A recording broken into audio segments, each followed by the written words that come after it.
Yes, that's right. Gamers8, we're back. We had a little bit of a break, and we're glad that you're joining us. My name being Trace, and of course, we had to do some swapping around here, but that's okay. Yanko is going to be back for the next game in case you're going to miss him. So we brought in a good substitute. We've got Moses here in the middle, and then we got a more maniac down there on the very end. Gents, what a day. What a day, and what a glowing introduction. Thank you so much. Yeah, That's great. You know, let me build this up a little bit more. Let me just roll it back just a few seconds here. So, Jason Moses O'Toole, a former United 5 fame. Yes, we could talk about, you know, his time spent in or around cultivation. I don't even really know if he played for him. Sure. But, you know, that was several years ago. Obviously has a plethora of knowledge in the counterstrike community and has seen just about every gameplay that you can imagine from 1 point whatever onward to now. That is Jason Moses O'Toole there in the middle. Now, if I go a little bit further on Maniac, a little bit more topical when it comes down. History. What was Maniac doing in 2012? Let's look up Maniac's history real quick. No, I'm kidding. Maniac, you've been there. You've seen some majors. You've done the damn thing. Listen, I think I need no introduction. There we go. Now that's the attitude Jason needs to have. Just kidding. Yeah, so it's Gamers8. We did just send Fnatic home, and guess what? We're going to be sending another team home real soon. In doing so, we have to talk a little bit about Falcons versus Heroic. Let's start the conversation around Heroic and where we find them now. We know that they used to be this whole bridesmaid story, but even that, I think, is starting to taper off, Maniac. I think that the loss in Cologne against Astralis was what really put a whole lot of question on over there, right? Yeah. You look at the progression of Heroic as a team. I do believe that the storyline of the playoffs choker or whatever, I think it's relatively past. I think they've done enough. There's a trophy in Washington, great grand final against Vitality. You think all of the jitters have been kind of shaken off, and now they're ready to put their hands on the trophy. And then in Cologne, they completely fumbled the bag against their little brother of Astralis, looking a little bit foolish on the stage. And even had, I think, a rough go at it with Mongols in the beginning. Definitely. Right? Yeah. So like, there was a real chance for them to start the whole tournament from the lower bracket. Well, now the question about them turns from like chokers to now, did they just like miss the window where they were? That's possible. You know, you're like, did they miss the window where they were playing so well that they could actually reach those trophies? And now has it gotten to the point where we don't even like remember too the moniker of them like one of the teams that just couldn't get upset ever, and then suffer massive upsets at Paris. Again, the loss against Astralis, and now potentially against Falcons, which would be, I mean, that'd be a disaster. Devastating. Would it be fair to say that we actually haven't really seen Heroic in a slump in quite a while? Like, I don't think we've seen them in a slump and how they would actually behave as a team if results started to really fail, turn on them really a little bit. disappointed, and see like what they're made of, because we always praise them as this team that has an incredible synergy, huge philosophy, great binds between teammates. Couple of losses here and there. Hey, you lose first round against Falcons, we're about to see. Well, and then you look at their position in the bracket as well, because the crazy thing is like the expectations for this team have to be, if they don't get semifinals of this event, it's an absolute disaster. Like against Falcons here in the opening round, the winner of Apex Gamer Legion, they play in the next round if they're to win this one. And if you can't make it to the semifinals on that kind of a route, huge issue, and it's time to raise the alarm bells. Yeah, and again, if you lose, it's over. There is no second chance, third chance. This isn't any sort of banana qualifier. What I'm talking about here is hearing from Heroic, who obviously have their ups and downs. I'm here with Tessis from Heroic, getting ready to start in the lobby for Gamers8. Have you had a chance to see the stage yet? Yes, yesterday we were in the arena stage-ish, and yeah, it was pretty amazing actually. I think they have done a good job with the stages. First matchup is against Falcons, the hometown heroes. What is it about Heroic that you always ended up having to go up against the crowd favorites? Yeah, I don't know. It's actually true. We have met quite a few home teams in the past, but it's all fun and we love it. We love to have the crowd against us, but also like just to experience that. It's always very fun to do that every time. It's Cadian's villain arc. That's what's happening here. What are you expecting though from this matchup? Because obviously you know them, you know this team. How do you think it's going to go? Yeah, well, it's pretty new, so maybe they have some tricks up their sleeves that we haven't seen. But yeah, we just have to be prepared for them and not underestimate them as anyone else, because they have good players. They can show up. We have seen boros at the major where he did really well, so we have to be ready for them for sure. You're so polite, because what you want to say is that you think you've got this, right? It's single Elam. You're pretty confident. Yeah, well, of course we believe that we have this and should win pretty comfortably. But if it doesn't happen, if that doesn't happen, we just have to get it over the line and move on to the next stage. It's single elimination, so everyone can probably feel a little jitters here in the beginning. So not many teams have tried that before, so that's the interesting part about this whole tournament. So have to be ready from the beginning. Okay, work's done. We're going to go play foosball now. Let's go. Okay. Heroic going up against Falcons coming in next. And Cadian, I want to start with looking at the clone you just had, the Ents game going to the Astralis one. what that felt for you guys, how much of a wake-up call that was early in the season. Awful. Felt awful, you know. It was a really bad game, especially the last one against Astralis. I think the ends one, we had many chances to close it, and it was our own mistake for not doing so. However, we still had like good moments where in the Astralis game, like we had 2 good T sides, but the CT side, like, which is a lot of the time also the identity of Heroic, we had like 3 rounds and 2 CT halves. Like that's crazy. So yeah, we're looking to do that better today, and we've been talking about how to do it and the things that went wrong, and yeah, hopefully we'll get a fresh start here. And when it comes to this event, single elimination, but Heroic's normally a team that doesn't get hit by the upsets, right? So does that give you extra confidence coming into it and facing Falcons? Yeah, it's a brutal format, right? And you'll have to kind of adjust to that. I think usually we're pretty good to getting a good start in all the tournaments, so in that sense I'm not too worried, but it's also if we can like shake the last 2 games, like you said, the Astralis and the Ends game, if we can shake that off and play our own game. So yeah, only time will tell. Do those last games play on your mind this much? I think no matter what, like there's no denying that when you have like 2 losses in a row like that, and we usually don't really lose 2 games in a row very often, it takes some confidence from the team and the players and stuff like this, but have to remind ourselves like the longevity of like the success we've had, why it's working, what do we need to do to keep it working and stuff like this. So I'm not worried yet, but yeah, I want to do better. Focus on the positive, that's what's about. Thank you very much, Katie.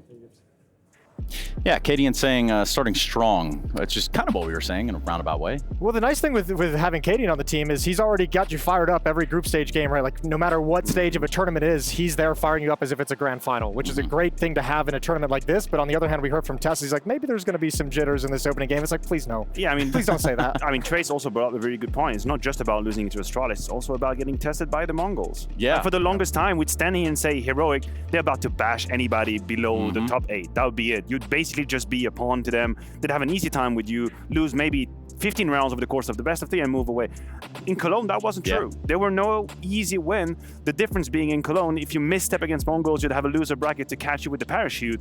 You miss your entrance against Falcons here, it's donezo. You know, I actually don't put too much like stock in the whole close game against Mongols, because at Cologne, they came out and surprised everyone and had close games against most teams. I mean, the overtime, the double overtime against Maus that they lost, like Mongols had some good games, and I think more so than anything, it's just like Heroic, just all the things that made them such a strong team for the past year seem to be fading away. The fact that they can't get upset, the fact that they can go deep in these events, the fact that they're so consistent, it all seems to be slipping at the same time at the moment. So this event, again, like if they don't get semifinals, red flag. And truth be told, it's kind of hard to pinpoint any, one thing that might happen, that fade, that sort of deterioration. I mean, listen, I always think that looking at a team that's losing, looking at the stats at just pointing whoever's in the red can be very dangerous, can be a little bit treacherous. But there is a variation in Yabi's performance that we have to speak about. Like right when he came into the team, he needed a little bit of time to come into his own. I think the first few numbers were really complicated. His adjustment took a little bit of time, and then suddenly he popped off. He popped off massively. I even labeled him like a big game player. We would see him show up in these playoffs games, being right there with Stone as well. And then in Cologne, it was like a tragedy for his own standard. It was very much below what he's used to output. What was it? Was it a bad tournament, which can happen to any player? We're not going to hear him play God and say this is unacceptable. But there is, I think, a little bit of worry about it. And I think also, if you take that one step deeper too, this is a team where it's been like really hard to identify like that one single star player that's there for that team, game in, game out, right? Like that's a team that like they don't have a Shiro who's going to pop up every game, a Zaiwu who's going to have the pretty consistent results. To be that. Yeah, Stown is supposed to be that, but we've been saying that for a year and a half. But like one of the strengths too is this team, like they pretty even across the game. Like when you look at them playing games, everyone's fragging, everyone's kind of at an even mark. No one's like blowing up the scoreboard for them consistently. But when you lose a player, when you have that kind of a thing and one player dips down, a lot of the things that you like to do stop working as well. Yeah, and Jason, I don't know if you heard the news here. Did you hear the news? I did not hear the news. What's the news? MBK is playing for the Falcons. Woo! Oh, baby. Yep, it's true. Baby. I just want to tell you all right now, it's MBK, Body, MHL Lonks, but boros. What's exciting about watching boros play? I mean, he's one of the biggest prospects that we have in the game, period. I think the signing of boros for Falcon, I don't know who's out there in the marketing team making contracts and all, but you really hit it straight on the head. Knocked out of the park. Absolutely. Getting boros, I'm sure after Paris and all of the expectations, all of the rumblings around this player, and then how he played there, basically confirming that he is definitely the next big thing in the game. For Falcon to be able to snatch him, it's like, Well played, sir. Yeah, the unfortunate side of that too, I mean, it's obviously great to have boros. The unfortunate thing for him is like it's pretty reliant at this early stage of this Falcons roster that he delivers, that he has good games, because he's going to be necessary. This team has only played 5 maps together, and they don't really have any great wins, obviously, in that short time. So you're going to need boros and that individual ability to kind of carry you through some tough stretches as this team learns to play together. Yeah, what were you saying, Mania? Oh, I was signaling that I was trying to say something, but then our greatest synergy just came to life here. I saw you kind of fall off the box earlier. I was making sure everything was okay. I do like to live life on the edge. You know what? I'll take it from here. It's completely fine. Let's hear from the Falcons. They have a big game in front of them, and we're going to hear about what that 6th game might feel like. I've got MBK with me here, and, well, Falcons is a Saudi team. There's a crowd waiting for you already. There's some flags. There's a great amount of support. But I want to ask you guys, as a team and this new players coming in, how ready are you for this event? Well, as a whole, we're not very ready, to be honest, because we don't have that much time, and like we're a brand new team, and we went through several things. But I think it can play in our advantage in a sense that Heroic has no idea how we're going to play and how we're going to approach the whole game. We started off well with the veto going the way exactly that we wanted. Okay. It doesn't mean we're going to win, but I mean, if we can let loose, if we can really let the individuals shine, I think that's where we have a good shot at making them sweat at the very least.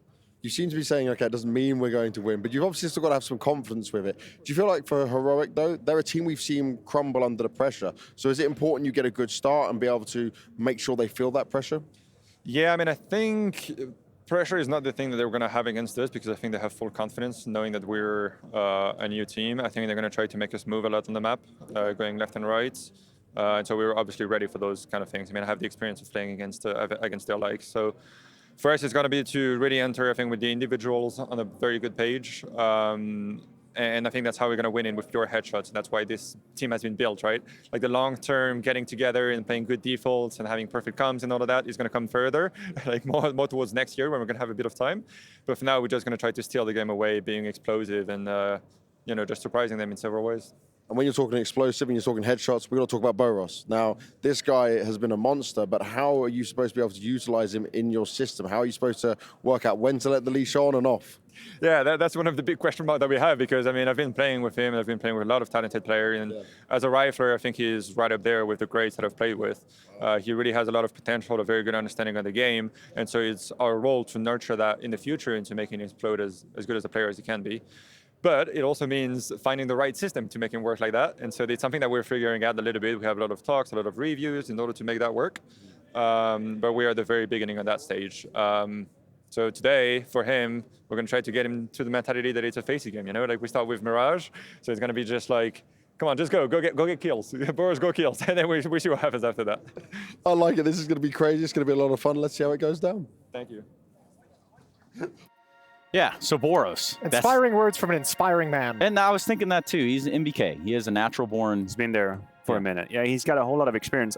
I think the boros talk is the most polarizing one when it comes to that team, because it's twofold. Like on one hand, you can say, hey, yes, boros has to carry that team, right? He's supposedly the player with the greatest firepower, and that's great at that. But I do agree with MBK when he said they also have to set him up in the right system, and I don't know that that's the case. And now here's the angle. If you're boros, you play in Falcon, that system doesn't come to life, and you fade out, this could be it. Like you don't get to live off credit for too long as a player. I think it's a little bit dangerous, and I hope that he can display his kind of skill, because, in the game, we'll forget you real fast. It's just the reality of the counterstrike at that. And let's grab onto that idea. Give me an example of setting up boros for success. I mean, obviously, the easy stuff is things like utility usage. You're going to want him to be in the focal point. You're obviously going to give him every position that you want him to be in. Yeah, and I think to speak to Freedom, my big thing that I'm taking away is, NBK kind of said we have to find that system, and James asked, like, how do you determine when to take the leash off and when to tighten it a little bit? At an event like this, take the leash off entirely. Like, you don't have to worry about the system now. You're in an actual tournament. This isn't practice. You don't think about trying to practice the system and build the system in these matches. Take the leash off, let boros create things for you, and do things from there. And you're going to have to do things on the fly. And if the Falcons want to shock Heroic here, you got to do things outside the box. And this is the problem that I have with this idea, because I agree with you. If you want maximum output from boros, leash off. Do whatever it is you want. But the thing is, it puts a whole lot of pressure on all of the individuals to react according to what's happening. Right? If you're just following a plan, You know what's the strategy. Yeah. You know what's the setup. You know what's your reaction. But when your player is going crazy with moves, then none of it matter anymore. It's your understanding of the round, and it's your ability to react live. And it's like NBK said, we're trying to tell boros, like, play like it's a Face-It game. Tell the rest of your teammates that too. Like, But do you think everyone can play like a Face-It game around him as well? That's my question. I think you have everyone else play a Face-It game around boros, like play off of him entirely. Like this guy's going to create something at some point. We have to be ready to capitalize on it because the system isn't going to be there. The plans and protocols aren't going to be there. So play freewheeling, play loose, and get ready to capitalize when the moments occur. But again, let's just run it back to that, 5 officials, right? Like surely at some point that ticks in. Yeah, like that might check out, that might work out. But in 5 officials, that's kind of a hard thing to just grab onto, right? You're not going to beat Heroic in this game if you're Falcons by playing like textbook, counterstrike, and by playing, based off the protocols. You have to be able to do things that are going to surprise them and fool them. NBK called it explosive. You're not going to beat them if you try and play a professional standard textbook counterstrike today. And I know you're right. I can see the logic is undebatable. My problem is, whose team is better suited up to playing Chaos? We always talk about it. We always talk about the rhythm that Heroic likes to play. We talk about how quick they can go in their comms and how they can be all online. So now you're telling me the way you want to beat them is by play chaotic Counter-Strike? I feel like you're just walking straight into the den of the dragon. Well, yeah, I'm not trying to say like this is going to be the solution. I think this is just the highlighting and the disparity and how much of an underdog this Falcons team is, right? Like if you look at all the things that would have to go right for Falcons to win this series, the list would be so long. Yeah. There's no way to really plan for it. And the nice thing is for Falcons, you cause one upset over Heroic, and it's almost kind of like that's the victory of the event. Like this isn't a team that's going to go far. This isn't a team that's going to win the event. I mean, but you'll ruin it for Get Heroic. that upset. Hey, look at the bracket. Headline. You beat Heroic right here. I think the possibilities open up until the semi-final. You're telling me it gets a little bit easier. You think they could not beat Apex Gamer Legion? I think either of these teams could fall on a bad day to a Falcons. Like, it's not like they've established like a huge amount of. They'd still be underdogs though, right? Of course, they'd be underdogs right until the end. Yeah. And I do have to kind of just poke back at the idea of like, okay, boros, do what you want, right? So this is something where obviously the round starts, you say, hey, I feel like taking this shot, or I feel like going for this.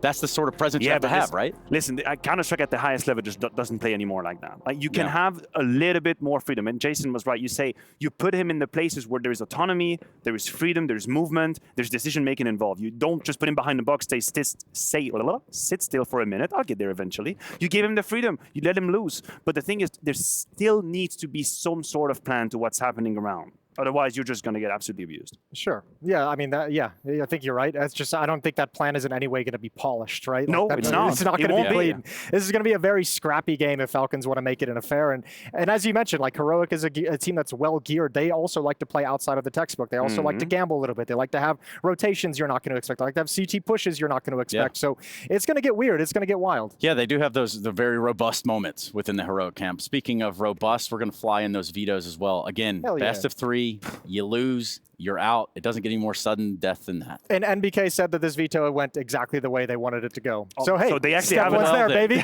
I don't even know how they could have an idea of how the veto was going to go. I'm sure they know what map they want to play, but look, it says it all when like you're kind of hanging on the fact of like, we have a little bit of advantage in the sense they don't know what we're going to be doing, and it's like, yeah, but when that's like kind of the talking point of like a positive for you, not a happy place to be in, not a fun place to be in. I'm going to make life of production really, really easy. Just roll the veto. I'm not going to act like I'm going to guess what's going to happen here. that just won't be the case. I would like to be honest with you guys at home. Exactly, just let us react to it. Mirage coming in. Nuke, oh man, think about all of the rotations that Falcon will have to handle on a map like Nuke when the rounds get a little bit crazy. Nuke's a tough map for new teams as well. Yeah. Really tough map for new teams. Good luck. Like you have a T that's inside the vent, there's a wall, smoke outside, your RAM player is being pushed out, then you feel like you're playing Counter-Strike in Mandarin. You don't even know what the hell is going on. It's just now that is a comparison I've never heard before. That's not bad. That's pretty good. It's like a Mirage H3. It's kind of up there on par. It's got to be, right? Or charcuterie. Charcuterie. Yeah, that's a new thing coming to a Lunchable near you soon, surely. Mirage, Nuke, do we need Ancient as a decider? I think a lot will be telling out of the gate here. We look at the first map. You want to see scrappy Counter-Strike? Who's going to display it first, right? That's the question. I think Falcons is going to display scrappy Counter-Strike first. I just don't think Heroic's going to have any real issue with it outside of maybe boros creating some openings, and that's the real problem. boros can have his like 5-6 great rounds, but if he doesn't do it like 15, 16 times, let's just 16, open I that think box. is. Let's open the box. Sure. Let's be a little bit open-minded in the approach. Let's just pretend that boros has an incredible start, and then Heroic have the ghosts of Cologne coming back, creeping in, a little bit of pressure, a little bit of self-doubt coming into this. A little bit No, too I much didn't sell yelling, you. not enough No, you yelling. didn't sell I didn't sell you. I think Alright. that is one of those things that has to happen, though, right? Yes, like on it that does. list, that does have to happen. I just don't believe it's going to in any way, shape, or form. So what you're saying here is a 2-0 smash from Heroic. This is like that scene in Dumb and Dumber where it's like Okay. it's like 1 in a million. So you're saying there's a chance? It's like, yeah. And there's a chance. There's a chance. There is a chance. Yeah, mathematically that does check out, Yeah. Jason. I think you've absolutely crushed that. Gentlemen, as always, you know, the biggest stages for the biggest players, that's why you're here, and that does make the most sense. We do have Falcons versus Heroic. We're going to be looking at Mirage, Nuke. Should we need it, we go to Ancient. But for the time being, let's go to the stage and get this started.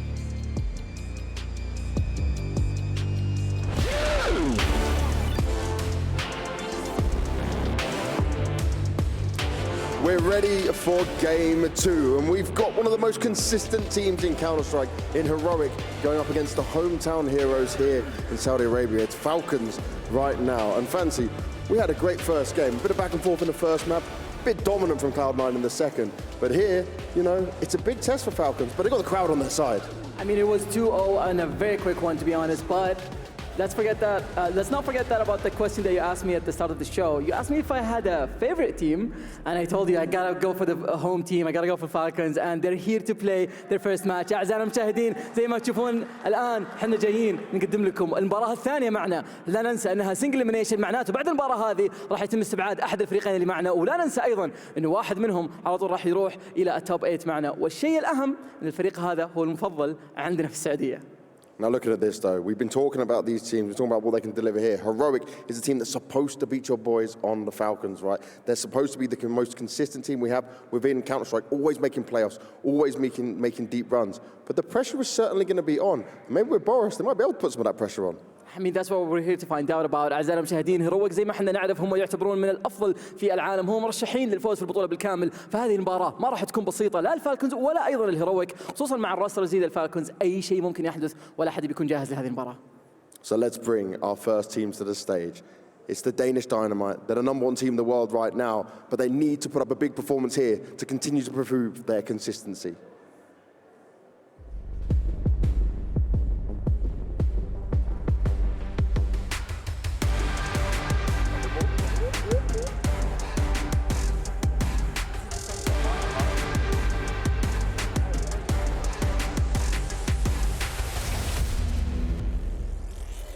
It's time for Heroic!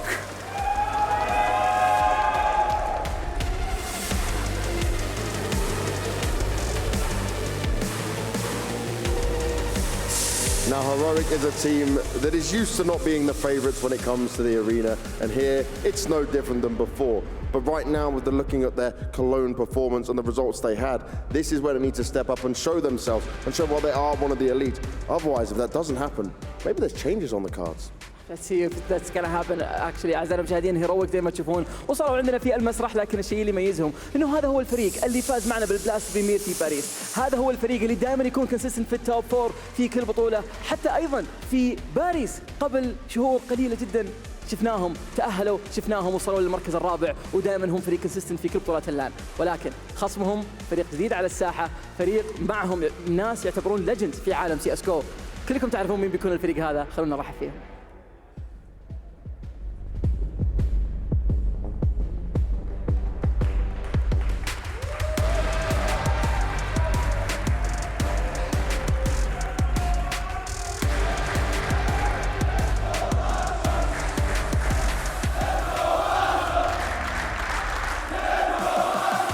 ممثل الوطن العربي تيم فالكونز.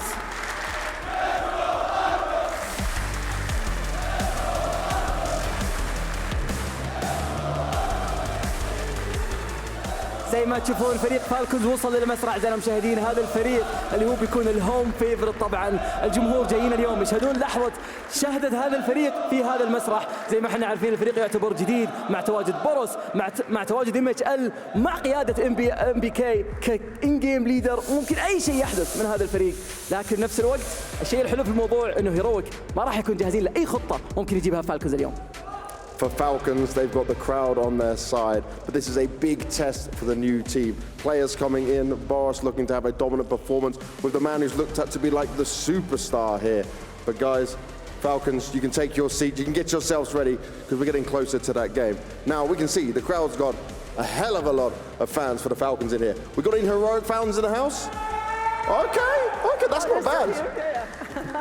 Falcon fans though, they're going crazy honestly. And Falcons أعزائنا الحضور إذا تعطونا تحية أخيرة لفريق Falcons قبل ما ندخل المباراة. I'm telling you, man, I mean, the audience defense is massive, but let's see if they can actually put it up for this one, because it's not going to be an easy match, no matter how you look at it. أعزائنا المشاهدين، جاء الوقت الآن أن نتوجه على طول إلى المباراة best of 3 single elimination. الخسران على طول يتم استبعاده من البطولة، بالتوفيق لهم على طول مع المعلقين.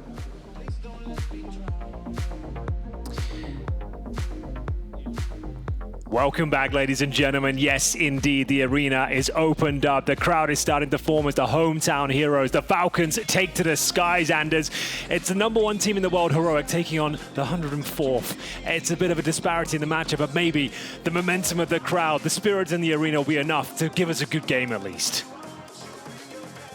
They just have to hope. They have to hope they come out swinging. We've said it before. It's a single elimination. I think they have but one super weapon in this team that can actually do it, and it's boros. I've seen him play in the European RMR for the last major. It was absolutely nuts to see. So if you can get him off the ground. Now, I've seen games out of boros where that doesn't happen, when he's more of a liability. He's very aggressive. He's super confident, but if anything's going to put Falcons on the winning side today, I think it has to be on him. All of the weight, unfortunately, should be on his shoulders. Well, the desk touched on it. They're trying to work out the variables as to how Falcons can even make a dent here going into the series, and they said it had to be chaotic CS. You had to throw the rulebook out the window and see if they could make Heroic uncomfortable. The thing is, that's their bread and butter. The Danes do it so well. They're in your face. They're always pushing on the CT side. They don't allow you to execute. So playing chaotic CS against the masters of that game, I'm not sure that's going to be the best approach, but still, I'm up for a good game. You know what? Like, all bets are off. Let's just see what they can do on the server. If they can get double digits somehow, that would be amazing in its own right. The atmosphere in the arena would be a lot of fun. It's almost no chance they win it. I'm going to put it out there, but I'd love to be proven wrong at this. That's all I'm going to say. Look at the flags. This is beautiful.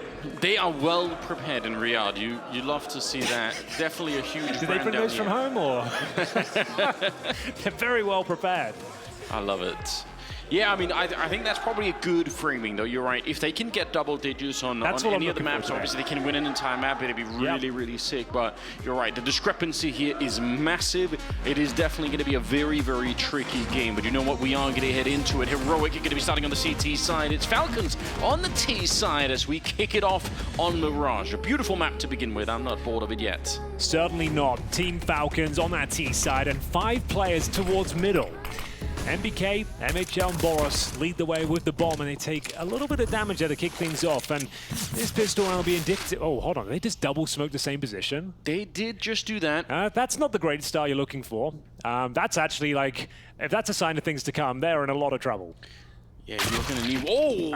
okay. That might also be a sign for us to get the opening. Let's see how much of an omen that's going to be for the Falcons team. Tess is a little bit in the back. They got the boost up in the corner with the dualies. Good shot, and boros is put to sleep. And the dualies are activated. It's a good kill for Yabi, but still, Body's there to return it. And it's actually a 2-on-3 with the bomb about to go down. This could be one. Falcons, a little bit of a head position here. It was a very strange start to the round, but the Falcons have found their footing on the B bomb site here. 3-on-2, make it 1. Cadian has been dropped, and Shush won't be far behind. So about the best outcome you could possibly hope for there. A little B split coming through, and a boros P250 kill to crack things open there towards middle. A double smoke towards connector. I'll try and give them the benefit of the doubt. Maybe it was like a GUI bug or something, but that's really odd. I've never seen that before. Double smoke in a pistol round like that one. It has to be so specific. You only got limited utility, but it doesn't matter. It's Body doing amazing work there with the Glock. MBK chiming in as well, and it will be Falcons fending off Heroic as we get to round number 2 here, and we've got a bit of a pause. So we are ready to go. Should be the Eco, but looks of things from Heroic here. Yet to purchase anything in round number 2, but a bit of a technical timeout, and there's a chance to catch our breath. I'm going to ask you, Go on. What's your prediction? Well, Henry, we've set it up nicely. I feel like I couldn't possibly try to manufacture a Falcons outcome here. I wish I could, but I've also there's the Danish connection on that side. I will just say, Team Falcons, in terms of them being at this tournament where we've got 8 of the top 10 teams in the world here, their organization represents the region, right? So they were invited here, and that's the reason, and you can see they've got a lot of fans in the arena here as well. We hope they can deliver. It's the best possible start. If they can fend off this second round potential force buy, that would be amazing. It looks like we've got quite a deep technical issue here, though, Anders. We're on Windows there. Well, maybe a time, because obviously the man standing behind Heroic is Exist, that most people watching Counter-Strike for a minute will have known, but behind Falcons is Ostriker, who's been around for a really long time. He has, hasn't he? So a lot of experience in that. A little bit older than most of the guys, obviously, on the team itself. So he's got a lot of experience, and he's really, really dedicated. I've talked to him a couple of times about the team. I definitely think that's something that's going to be helpful as well, with a team that just has less experience on land than obviously Heroic do, just given how everything's played out. But yeah, this is destined to be a very, very tough game. But the fact that they won the pistol round, I mean, that's your first tiny check mark. It's a long list, you have to go through here. Oh to yeah, win, absolutely. Like, this was one of the kind of the other 20 variables needed to win this game. That's one of them ticked off. You're right. But now the second one is, can you push back the force buy, which has come through. Desert Eagles and a scout for Cadian, 5-7 for Shush, and need to convert this one to even start the conversation. They could do something on this map here, and they're going to be focusing their efforts here towards the A ramp. The scout of Cadian, it looks like he was almost destined for a kill there. MBK gets the better of him, but a tag does connect. 5-on-4 for now in favor of the Falcons as they try and inflict damage with that scout. Nice grenade. Doesn't do too much damage. It had the potential, definitely. There were, just a second ago earlier, there was like 2 or 3 people there, so it could have been something. Bomb's back in T-spawn. And they've left Body up in the Palace. Very common position, especially if you're going to go middle or B, because you have the chance, you can turn it into an A split if you really want to, but you also have the chance to have that person just shooting anyone who's rotating out of the A bomb site in the back, because typically they're going to be running and not walking out of the site, so a little bit of a chance to get some revenge there. Boros in the middle, it's going to be Body. There we go, the backstab from the Palace. Good timing on everything right now. Yabby, a little bit confused, don't know what he thought he saw, but there was no one underneath him. He's going to go down in the end. It's looking like this is quite the compelling round here. Not quite the clean sweep, but a 4 versus 1. Shush for the AK-47, and he is booking it towards T-spawn. The hunt will be on, though. There's no way they'll allow him to survive with the weapon. Looks like his days are numbered regardless, as Boros will seal the deal. 2-0, and presumably 3, because it's a full eco coming up next. So yeah, this is the absolute best start they could have hoped for. The Falcons are soaring. And you can hear the crowd are absolutely loving it. It's early days here, guys, but I do love the intensity. This is what they need. They're going to need the crowd on their side throughout this campaign. These things are going to get a little bit more tricky in the next round. We are going to see P250s here, a single HE and a flashbang for the Heroic side. And in terms of a stack, looks like they'll send 3 players towards A, and we've got Tessis patrolling the window here. Almost nothing can be done. Finding a couple of kills would be a victory in its own right. So, tentative for now, Falcons waiting for any potential aggression. You know what I love? They have the one guy down in front of the crowd who's orchestrating the whole thing, who's putting together the song. Bear in mind, we've talked about it a lot, but this might be the only showing they have. So you've got to give it the beans here. You've got to give it absolutely everything. This is probably the only series they're going to play in the tournament. So show full support, treat it like it's the grand final. You have to. For them, it might be. Yeah, I mean, that's what the format does. It kind of almost makes every single match, a playoffs game. You just have to treat it that way. 3rd round here, and an HE and a flashbang on the side of Heroic. Couple of upgraded pistols, but it is very scarce at the moment. And I think Falcons are treating this round fairly respectfully, which I don't really mind. And hopefully that's also something that they are able to do, because like we said, Boros is a wild animal at times, so putting a leash on him, I imagine, could also be very tricky. I'm sure, especially with the veterancy of someone like MBK, you are going to be able to try and impress upon him that there are certain rounds where you don't just have to hunt for everything, and this is definitely one of them. Keep it a tight little circle, make sure that no one's going to be running away and giving away any rifles here, and that's pretty much what they're doing. They're using the utility, they're using the smokes, the molotovs to burn out all the close positions, and now they're going to be able to get the kills that they need.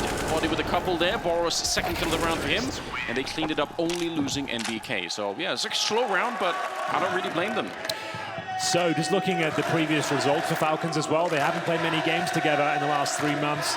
Last map was a best of 1 against Into the Breach, a 16-5 loss in Ancient. Then played Aurora as well in a best of 3, a 2-0 stomping, unfortunately for them. So haven't found much success, but it is a new lineup, of course, and they're trying to rebuild, restructure, and a great start here. And now this is where things will probably change dramatically. The AWP is out, the full buy, and like we said, Heroic have got one of the most recognizable CT sides in all of Counter-Strike. Very active, in your face, don't allow you to run your strategies, run your defaults. They'll be up in your grill, making things uncomfortable, but for now, pretty static. You see that deep smoke down towards the underpass. Boros just ensuring that no one's waiting behind it. And you have to assume that's a conversation that Falcons themselves will have had going into this game about that Heroic CT side. They must know, and that's maybe also why they're frozen so far back on the map at the moment. They are expecting that there's going to be some madness coming up from the Danish side, so not really too surprised by that. Right. Still 1 minute and 10 seconds on the clock here. So they smoked the middle again, and there's going to be some very, very late mid-control for Falcons, so they've... I don't know if you want to call it wasted time, but they've certainly run a lot of time off the clock here on the T side, just waiting for Heroic to make a move, which hasn't come at all.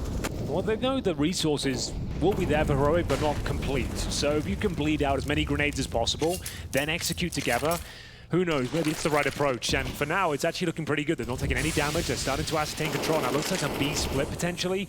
We have 2 players in towards the B apartment, and the bomb will go join them as well.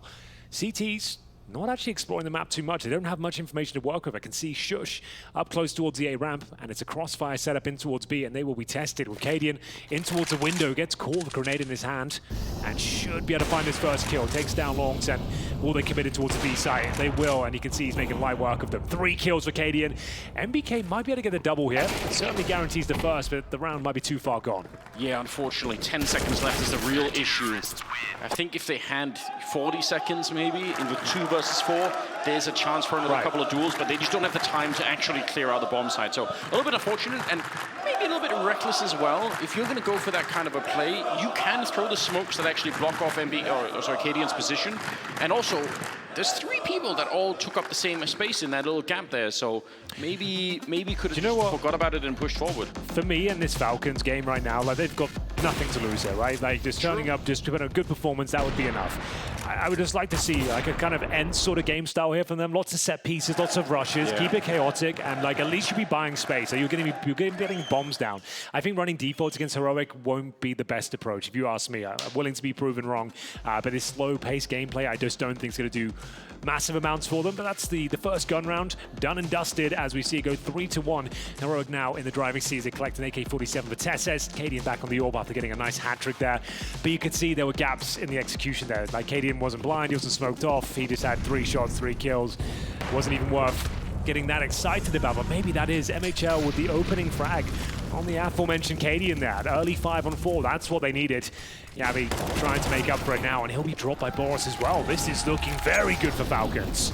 So it certainly is. And it actually almost looked like Yavi had the timing to get the double spray down, but Boros very, very quick to react. He is 6-2 right now, and you just have to keep an eye on him at all times. Once he's up and running, he is a name that many people have had on their lips for quite a bit here. 3 versus 5 in this round, and plenty of time still on the clock. They've got a player in the middle in MBK, which is kind of holding the top of it, and what a shot from Lonks as well.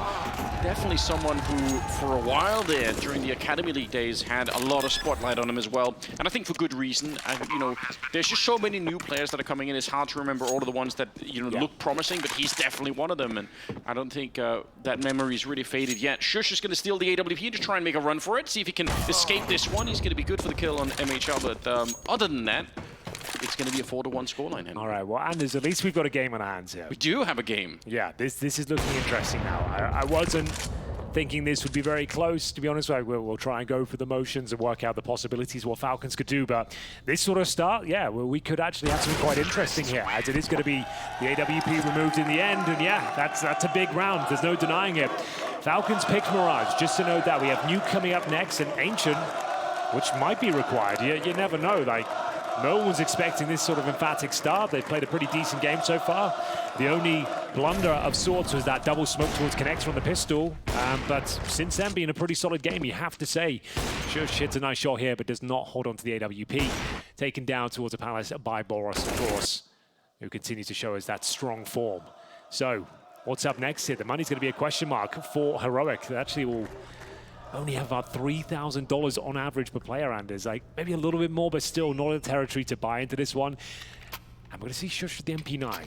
Get some Kevlar as well. Are they going all in? No, I don't think... Oh, some of them are. Like, we've got 2,500 on Cadian still. So, yeah, it's the full commitment, pretty much. Cadian's the only one who doesn't spend all of his cash because he's the AWP going forward. But this is where you're really opening up that door opportunity here for Falcons. They win this round, your money's sabotaged once again. But that's a massive opening frag. Down, spraying down MPK towards the top of middle, but they're not done just yet. Yabi wants to slice the action as well, but boros makes very light work of him. A clinical headshot from the AK-47 nullifies their efforts, and we're back to a 4-on-4. And that favors the T-side, Anders. It does. Especially in this sort of round as well, where they've got pistols, MP9s, at that opening frag. They just needed to get the hell out of there, overcommitted. And I think Falcons have made a call now saying that it's very likely that Heroic will try more aggression because, you know, as you said, 4-on-4, it's going to favor the T side. So the CTs are going to be incentivized to move forward, and they are. Shush right here with the MP9 actually ducks under. It's a team kill. MHL, I mean, it's a good shot, but it looked like boros was in a bit of trouble. Still a 3 versus 3. Hey, and if I have to kill my teammates to kill them, sometimes it has to be done. You know, as long as you get the trade and it's okay, it's all right. It's not a mistake, really. It's still a 3-on-3. They still have a massive advantage here. Depending on the teammate, it might even feel great at times. Yeah, true. But 2 players are low. MHL and Longs will be down to 23 points of health. We've got Cadian here. Bear in mind, they pretty much fully invested into this one, so it'd be disastrous to give this round up. They'd be 5-1 down. See what Body can make of it. They detect Cadian. Stown has a flash in the middle as well to help out Cadian. If he can get the fight going a little while longer, they're making a fair bit of noise here. He's going to peek on out just as the bomb is being planted. Molotov on top, and that's going to slow down the bomb plant, but good smoke. MHL actually able to finally compete the bomb plant here. 2 versus 2 now. And Stown's moving a little bit closer. He's got some backup in Tesses with just a Deagle here. Obviously, no kit in play. That's not the kind of stuff they could afford in the round. MHL is actually having a fantastic game right now. He's at the 6-2 himself. A triple kill in this round, and Tess is going to be found. Quad kill at the end of it. Falcons up to 5. Oh, Cadian. You hate to see that. He was in the prime position to shut that round down, win the round there and then. He didn't anticipate a second player. Instead of taking down the low HP planter, he drops the incendiary and gets dropped in the process. It looks like they've already won the championship at this point. The crowd are loving it. And it's going to be 5-1, and that was the team kill. Like I said, if you have to take down your teammate sometimes, it denies the double kill, at least on the CT side, as MHL will close things out 5-1, and it has to be another really interesting financial decision. Cadian brings out the AWP, surrounded by the pistols here. Now, he is the sort of player that can win these rounds. We've seen it time and time again. It's one of the tricks they have up their sleeve. But again, if he goes down and they lose this round, they won't have the AWP going forward. Shush will pull one back, and they actually get a double. 3-on-3. Can he recover a rifle? Yeah, but they lost the AWP over at the ticket booth. That was taken away immediately by Body, so it's a really, really good kill. Shush has picked up the AK in the meantime. boros out hunting, and he's going to find the kill onto Stown. Keeps on spraying. Tess is the next victim, and they know where Shush is. They don't even have to guess. They can just bring the bomb back to the B-bomb site, and all of the pressure will be on Tess's, which I don't think tracking the whole map here might just be better to try and get the AWP at the ticket booth and hope to bring that into the next round. At least it's kind of a, you know, a little bit of a wash. You can walk away with it, but the round, yeah, I don't think it's worth trying to win it. Just to reiterate as well, the current matchup we're watching right now, if you're just joining us, you don't follow Counter-Strike too much, this is the world's #1 team on paper. Yeah. Against Falcons, who are ranked 104th. So if they were to even take a map, just of that alone, it would be remarkable. It would be a massive headline. And so far, so good. 6-1. And Shush at least has the AWP because they can buy into the next round. They've got maximum loss bonus, of course. If they can save the AWP, they're actually okay. It was a calculated risk in that sense, and it looks like it'll be one that will eventually pay off. But that's boros with 3 more kills into this round, Anders. He's gone 11-3. So you said you've seen some inconsistency sometimes, like he either turns up or he doesn't. This time it looks like he's firing on all cylinders. He's got something to prove out there. And I think it's absolutely necessary. The start that they had, winning the pistol and keeping it going and keeping boros in this kind of a mind state, you have to have that. And they're doing it. 11-3 and a 6-1 scoreline. Yeah, got the wind in their sails now. The crowd behind them, making them proud, Anders, I would say. Yes, absolutely. This is brilliant. Boros. Some easier kills in this one, but, you know, it all counts in the end. Against Heroic with pistols, like, super difficult rounds to win, regardless. So it will be a CT timeout. Looking uncomfortable here, but bear in mind, the first series of the day, Fnatic Cloud9, it was Fnatic that were down 7-1, brought it all the way back to a 16-14 showing. So yeah, it's a great start, but Heroic can still win the half, and if you ask me, they probably will. But in terms of where we're at right now, remember this moment, because this is unpredicted. Well, no one saw this coming. It was unpredictable, and we'll see whether they can actually continue with this momentum.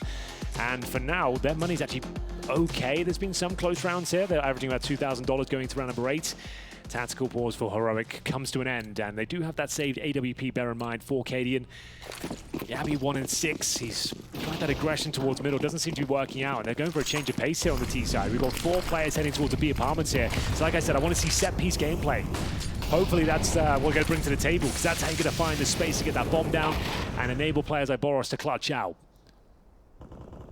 A little bit of a nade that landed on MBK at the beginning. Tess is jumping back here, going to just throw at one of his own. He's going to tank him up a bit. It's not that much. It does play 2 players and 1 dink potential, though. Yeah, that's true. Boros and Body, they can be tapped down with the M4, so it's actually a very powerful grenade. Just jumping for information here. Tess is, yeah, he's going to get it. Long's looking to open something up, and they're actually very quick with it. They've left again. MBK at the top of mid. We saw this pattern from them earlier. We'll see if it's going to work out this time. If they can win this round, Heroic are actually in so much trouble. I don't disagree with what you said. There is still a chance that Heroic are going to bounce back quicker than you might think, but not if they lose this round. Then it's going to be a very, very different matter. And MBK no longer at top mid, sneaking into the middle instead. And Tessus, he's aware that they could be up there, but they're just frozen in the hallway. And he's got no more nades. He can't actually slow them down anymore. Going to have to be the rifle instead. And he'll do just that with the opening on Longs. MBK should be dropped momentarily as well, but that's a hell of a shot. Tessus with so much pressure applied to him now.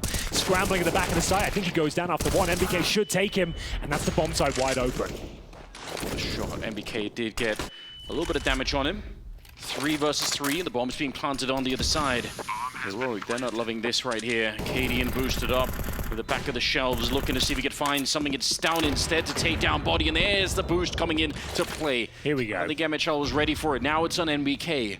One of the most veteran players in the scene, but now in a 1 versus 3 with the bomb down here. He's going to get the spray on the 1, goes back for a bit more. He actually did the damage. That could have really worked. If he would have had the shot on Stown, maybe he could have made it around. But instead, it'll be a second on Heroic, finally getting something going their way. A hat-trick for MBK. He actually gets all 3 kills in that round. I didn't think he stood a chance towards the ladder room, but he proved me wrong. And the money is absolutely fine after getting that bomb planted as well. Heroic find their second round. I was going to say before that execution came in, I think if Heroic win that round, I feel like they're going to run away with the rest of this half. But the fact it was so close, only 2 players survived, they made it competitive. I'm not so sure. Like, Falcons have got some tricks to their sleeve here, and they've got some very potent players as well. Great work there from Cadian. And Stown to guarantee the round here. They know they're in a bit of hot water right now, but second round has been found. It will be a tactical timeout this time for Falcons, their first of 4. And we'll see what they can bring to the table here. MHL will bring out the orb early, and it will, of course, be a full buy going forward. But who would have thought we'd be here, Anders? 6-2 as the Danes need to pull their socks up. I do like the fact that they take the timeout here, Falcons, because I think back in the day, in the early days of Counter-Strike, people only took the timeouts when they felt they were practically losing, and then they started to burn them. I think doing it now, first of all, you deny Heroic any kind of momentum from having just 1 round. You have to cool it down. And also, if there are little small things to fix, you know, no one's getting too hyped up. The adrenaline isn't running away with Falcons. They can keep it cool. They're playing really well right now, so why wouldn't you want that? Yeah, it's a very good point. Cadian this time exploring options towards middle, but I think we have another B play coming in. It's at least Longs who's going to commit, suggesting his teammates will follow, but just seeing if he can get that opening frag, and no one's home. There's no one on the site, but there we go. He actually finds the shot. I think he almost had it in the beginning for the smoke. It was ridiculously close. But even doing that, I mean, job well done so far. He gets the kill deep in the bomb site. Pressure in the middle here. NBK. That's not a fight that he's supposed to be winning. Shush coming in from the other side. Body. He knows there's someone right there in the connector. He's well aware. Shush pushing forward, and it's MHL from the other side, in fact. Great bodyguard coming in with a shot. It's just on Tessus. 1 versus 3, and Boros trying to see if he can crouch into that fight. He had the right idea, but wasn't quick enough on the trigger. Tessus with no utility, no kit. And the bomb to be planted. His body and MHL to defend here. They can set up the crossfire. An incredibly difficult clutch, but one that is possible. I don't know if there's a kid anywhere. They're in the middle, a couple of them, but how do you get back there? You might spend almost as much time doing that as you will finding the kills.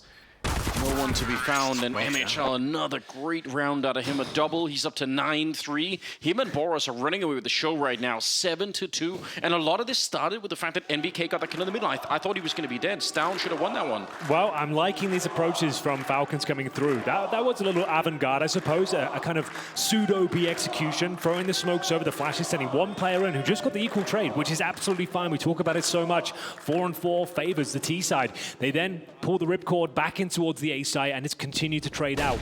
Heroic, they thought they were going to make light work of this one. They're being fully tested right now. And once again, the mid-aggression coming in from the CT side is Yabi and Tess is confirming middle is clear. And they're doing exactly what I wanted, Anders. We've got the set-piece gameplay coming in. This is what you need to do. Get that bomb planted, set up the clutch situations, allow your stars to shine. I'm really enjoying this from Falcons. And will it work out once again? It's actually one of the weaker parts of the map right now. You've got Cadian and Spawn, Stown and Connector, but that's about it towards A. The game plan is coming through in a big way for them at the moment. What a shock, what a surprise to start the day with. Missed shot from Cadian, he might not get another chance. Henry, he's being hunted down. 8 health, he just has to evacuate. He knows the grenades are coming for him, so he's all the way out of there. Jabby instead's been taken up the position by the ticket booth instead, and through the middle, Stown and Tess is trying to get on through. It's going to be Tess to trade the kill at the very least, but it just keeps on coming. boros relentlessly getting the kill, and now only awkward thing is the bomb dropped on the stairs, but there's still a man up. They still might be fine. Cadian so far away from the action because of that earlier damage. So what's Body up to right now? He is booking it through T-Spawn. He's going to be heading towards top and middle right now. MBK has to try and salvage that bomb. He needs to be careful. Cadian will spot him momentarily, and another miss from Cadian. A couple of them in this round can't quite connect the dots here. He'll fall back in towards the B bomb side. They've lost track of the situation here. Big kill available for Shush, but one he can't convert. How is MBK rolling back the years here, Anders? I don't know, but it's... No one saw this coming. Definitely not. Definitely not. But I'm here for it. Obviously, we had the conversation earlier, which old boys are still going. We forgot MBK. That's true, we did. I'm sorry, Nathan. How could we? Disrespected his name. It does kind of say something, though, because, again, the French scene were known for sort of the huge breakups, the struggle for power. The drama, just the constant drama, right? And it felt like MBK at one point just kind of got exiled and ended up way outside of the French scene, just doing all kinds of crazy stuff, and here we are. So if you were to remove the names at the top of the screen, you would assume it's Heroic dishing out this sort of work right now, and it wouldn't be that much of an exciting game, but this is great. No, do not adjust your sets. The information on your screens right now is correct. Team Falcons, ranked 104th in the world, taking down Heroic 8-2 on their T-side campaign of Mirage. It's their map pick, admittedly. There's still a lot of work to be done. They haven't won yet, but this is unprecedented. I can't imagine a world where this was going to be going down. I was kind of setting myself up for, okay, another quick 2-0. We'll get the good games tomorrow. We'll start kind of rolling into it. But this could be one of the most bitter losses for Heroic. Yeah, because, well, let's talk about it, because it's always the playoffs they seem to struggle. The semifinals, famously, that's when they drop off in form. Essentially, every game is a semifinal right now, up until you get to the grand final. So with this sort of format and the way it's kicked things off, they have got their backs to the wall now. The pressure is mounting, and this is a big deal. This is $1 million tournament. This is where Heroic, according to the bookmakers, are the favorites going forward. So let's see whether they can recover. They would need one of these sort of rounds, a half bye to go in their favor, just to reignite the squad, and that's a hell of a shot to kick things off. Stown will find the AWP at the start of the round, but they'll need a lot more where that came from. I don't disagree, yeah. That kind of round where suddenly it sparked a little bit of confidence. You know, Cadian is the kind of leader that's going to feed off that. He's going to inspire the team once again, but they need the kills at the moment to actually make it work. boros pre-firing the smoke, and he wasn't wrong. There was someone on the other side. Molotov to try and displace Yabi on the other side by the catwalk. Here's a chance. Just surgical work coming out. It's the 5-7 at range, taking down Longson. 3 versus, well, 2 now as NBK gets a bullet to the face. Tess is making this one work. boros and Body, 2 versus 5. Very hard to see them getting back into this round. Heroic, they should have the discipline to stay the course. Should, being the operative word. Yeah, you never want to make too many assumptions, do you? It's down on the other side here. Deagle in play. Another headshot. boros is out of it. And Body just alone and surrounded by Danes. That's the round they needed, Henry. You said that could be the spark. The catalyst to get them on their feet here. I think they know it as well. Now they can stabilize. I feel like they know what they're up against. They need to stop playing so cagey. They're not really playing the heroic game right now. Would like to see them. They've explored the options towards top and middle, but that's about it. We haven't seen any really brave flanks or sabotaging the offense at all, but time will tell as we do see success delivered from these Desert Eagles down the majority of the heavy lifting. Here's a beautiful shot from Katie with that 5-7 towards top and middle. And it got a difficult buy here. Some of these rounds have been very close, so after winning even as many as they did, they are in a very precarious spot, and that's more like it. This is the heroic we know and love. Pushing off towards shore, pushing from connector. Very mobile, in your face, just moving around the map. Difficult to predict where they're going next, and Shush spots a couple there towards the A ramp, and they don't fancy it whatsoever. They're going to bail. Through T-spawn with the bomb, leaving body in towards that palace position. And in terms of the utility, they still have 2 smokes and Molotovs. I think just a B execution might be on the agenda here. Yeah, and I think one of the horrific things about playing heroic is how quick they can recover the confidence. You've seen it time and time again. Just one good round, and suddenly everyone just looks so smooth once again. So there's only one player in towards B, that's Tesses. I think he's boosted up on the side right now. A very potent position. You're normally good for 1 kill. It's safe there as well, and could be sabotaging their efforts as they do commit in towards B. It's going to be that execution we spoke of, but they just don't really have the firepower behind it. A single AK-47, pistols and a scout otherwise, and Cadian, he picked up a ton of frags from this position before.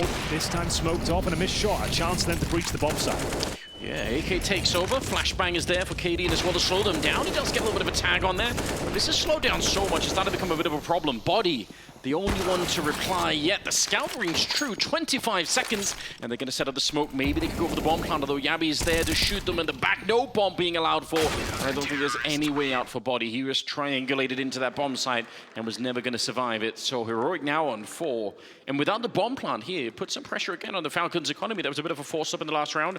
They're not going to have enough to really make a real effort of it this time. Well, it's already been a very decent half for Falcons. Any further round at this point would be a bonus. If you told Falcons coming into this one they could get 8 rounds in their T-side of Mirage, they'd bit your hand off. They would have said, yeah, absolutely, we'll take that. So anything further would be welcomed, of course, but not required. As we go into a full eco now. Not really much to speak of, I'm afraid. Glocks across the board, a deagle for Body. Even if they get a kill, I would be impressed at this stage. It's Yabi and Shush in the perfect setup to deal with this. As Body tries to find a 1-bullet headshot if possible. Yeah, anything to do some damage, you might as well. You have the cash for it. Run boost. Pull. Send him into his death, unfortunately. Yabi's going to get traded. MBK and Launch doing a bit of work in the middle. It all adds up in the end, even if it's round number 13 here. You could do enough damage to put a little bit of pressure on Heroic, but it's going to be nowhere near a bomb plant or anything else. Body got sniped on the A ramp, and we will have a 14th round. We really will, and it's round number 14. No AWP available on the C side here. AKs across the board. Maybe a tactical timeout required just to see if they can pick up at least one more. That would be great for them. But yeah, Heroic starting to look a little bit more comfortable here. 3 rounds in a row after suffering, was it an 8-2 deficit? Yeah, I mean, there's still a lot to fight for. I think if you're Falcons, you've got to think, get all the rounds, get 10-5 at this point, just because you just know Heroic are always going to be this. Even at 5 rounds, they're even still 10-5 wouldn't be safe against Heroic, right? Definitely not. Oh, the spray. Still not ready as Boros was all the way up close, and he had no backup there. I think there was a flash being thrown from the catwalk, but Boros just not even in position to catch that one, so a little bit awkward. Now they're going to be boosting on the other side, try and see if they can find Boros in there. The timing is good, but they couldn't land the shot. Well, that's information at least 2 players are towards B, so the T side should be utilizing that, but we'll see where they go towards next. They boost up one towards window, that's Body. MBK has been playing very well so far, continues that strong form, hell of a shot, looking for a second as well, and he delivers. Nathan is turning up to the stage today. That is really impressive. A 5-on-2. Shush and Cadian's got no business in this one, surely. Yeah, Project's been building for a while with different lineups. Eventually, he gets the 3rd kill, but he's going to be betrayed. Another team kill for Falcons, but who cares? They're going to be up 9-5 here. Shush was on a massive flank the whole way through. For the last 20 seconds, he's been going through T-spawn, but when all of his teammates are dead on the other side, it will not make a difference at all here. Long's going to be found, and it's all good, but again, there is some backup here. MHL is looking down the catwalk. They're not going to allow any tricky ninja diffusers coming through. So 9 to the 5 of Heroic. I can't believe it. I'm gobsmacked, Anders. I'm a little bit shocked myself. I'm actually a little bit shocked, but in the best possible way. I mean, this definitely looked like it could be one of the games where it's just the perfect storm, isn't it? The first game, we have the crowd in the arena. Everyone's fired up. It's one of the first showings for this squad as well. Their previous results are terrible. But now it's all coming together when it really matters most. A single elimination format game against the world #1 team, and you're turning up in buckets and spades here. Remarkable scenes. You can see the frustration starting to set in for Heroic. They're still fine. A lot of work has to be done for Falcons. This is great, but we'll see if they can pick up that 10th round as we enter a very fast A play here. Nice shot. I was going to say they've unleashed boros onto the bomb site, but they actually managed to shut it down. Shush with an important kill there. But the battle is not over. It's going to continue. Body burning alive. Deep Molotov from Stown, able to find him somehow. And the spray, it's immaculate. I can't believe it. That easily could have been the double. I can't believe NBK actually lived through that one. And it won't be for long either. MHL, again, he's been having a great first half, but it will not be enough. Yabby to take him down in a 9 to 6 at the end. So Heroic, they keep a little bit of territory. They could still make a half of it in the second one. We're going to find out if they can after this.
Welcome back, ladies and gentlemen, to Gamers8. You find us at halftime here in the first map between Heroic and Team Falcons. And I can't believe I'm saying this. It's the Falcons that are soaring high in the sky, and after going up 8-2. They went out the half 9-6, but you have to say Heroic did bounce back somewhat to make it a competitive half and make sure they're probably going to take it still. They have a good crack at it here, but I've got to be honest, I'm a little bit nervous. This is not what I was expecting. Everyone thought this was going to be really easy, a walk in the park really for Heroic, but it turned out to be anything but. And in fact, it's not just boros, like, but he's been leading the charge, but NBK's up there actually tied for kills with boros, and I think but look at the ADR. Well. NBK's got 111. He's actually dishing out headshot after headshot. He's the one contributing the most right now, the old boy. Stepping up, we saw Crims with a great performance earlier as well. So, yeah, tip my hat to him as we go 9-6, but the job is not done. Not by a long shot here. As we get into a very important pistol, of course, is Heroic, who know they have to deliver. They cannot go out to Team Falcons. It's just not possible. It just should not be happening. So we'll see a couple of smokes there. Quite a technical approach. 2 smokes, Molotovs, flashes, P250s. And it looks to be a potential A split. As the smoke goes down towards window, its body being baited in with the Julies.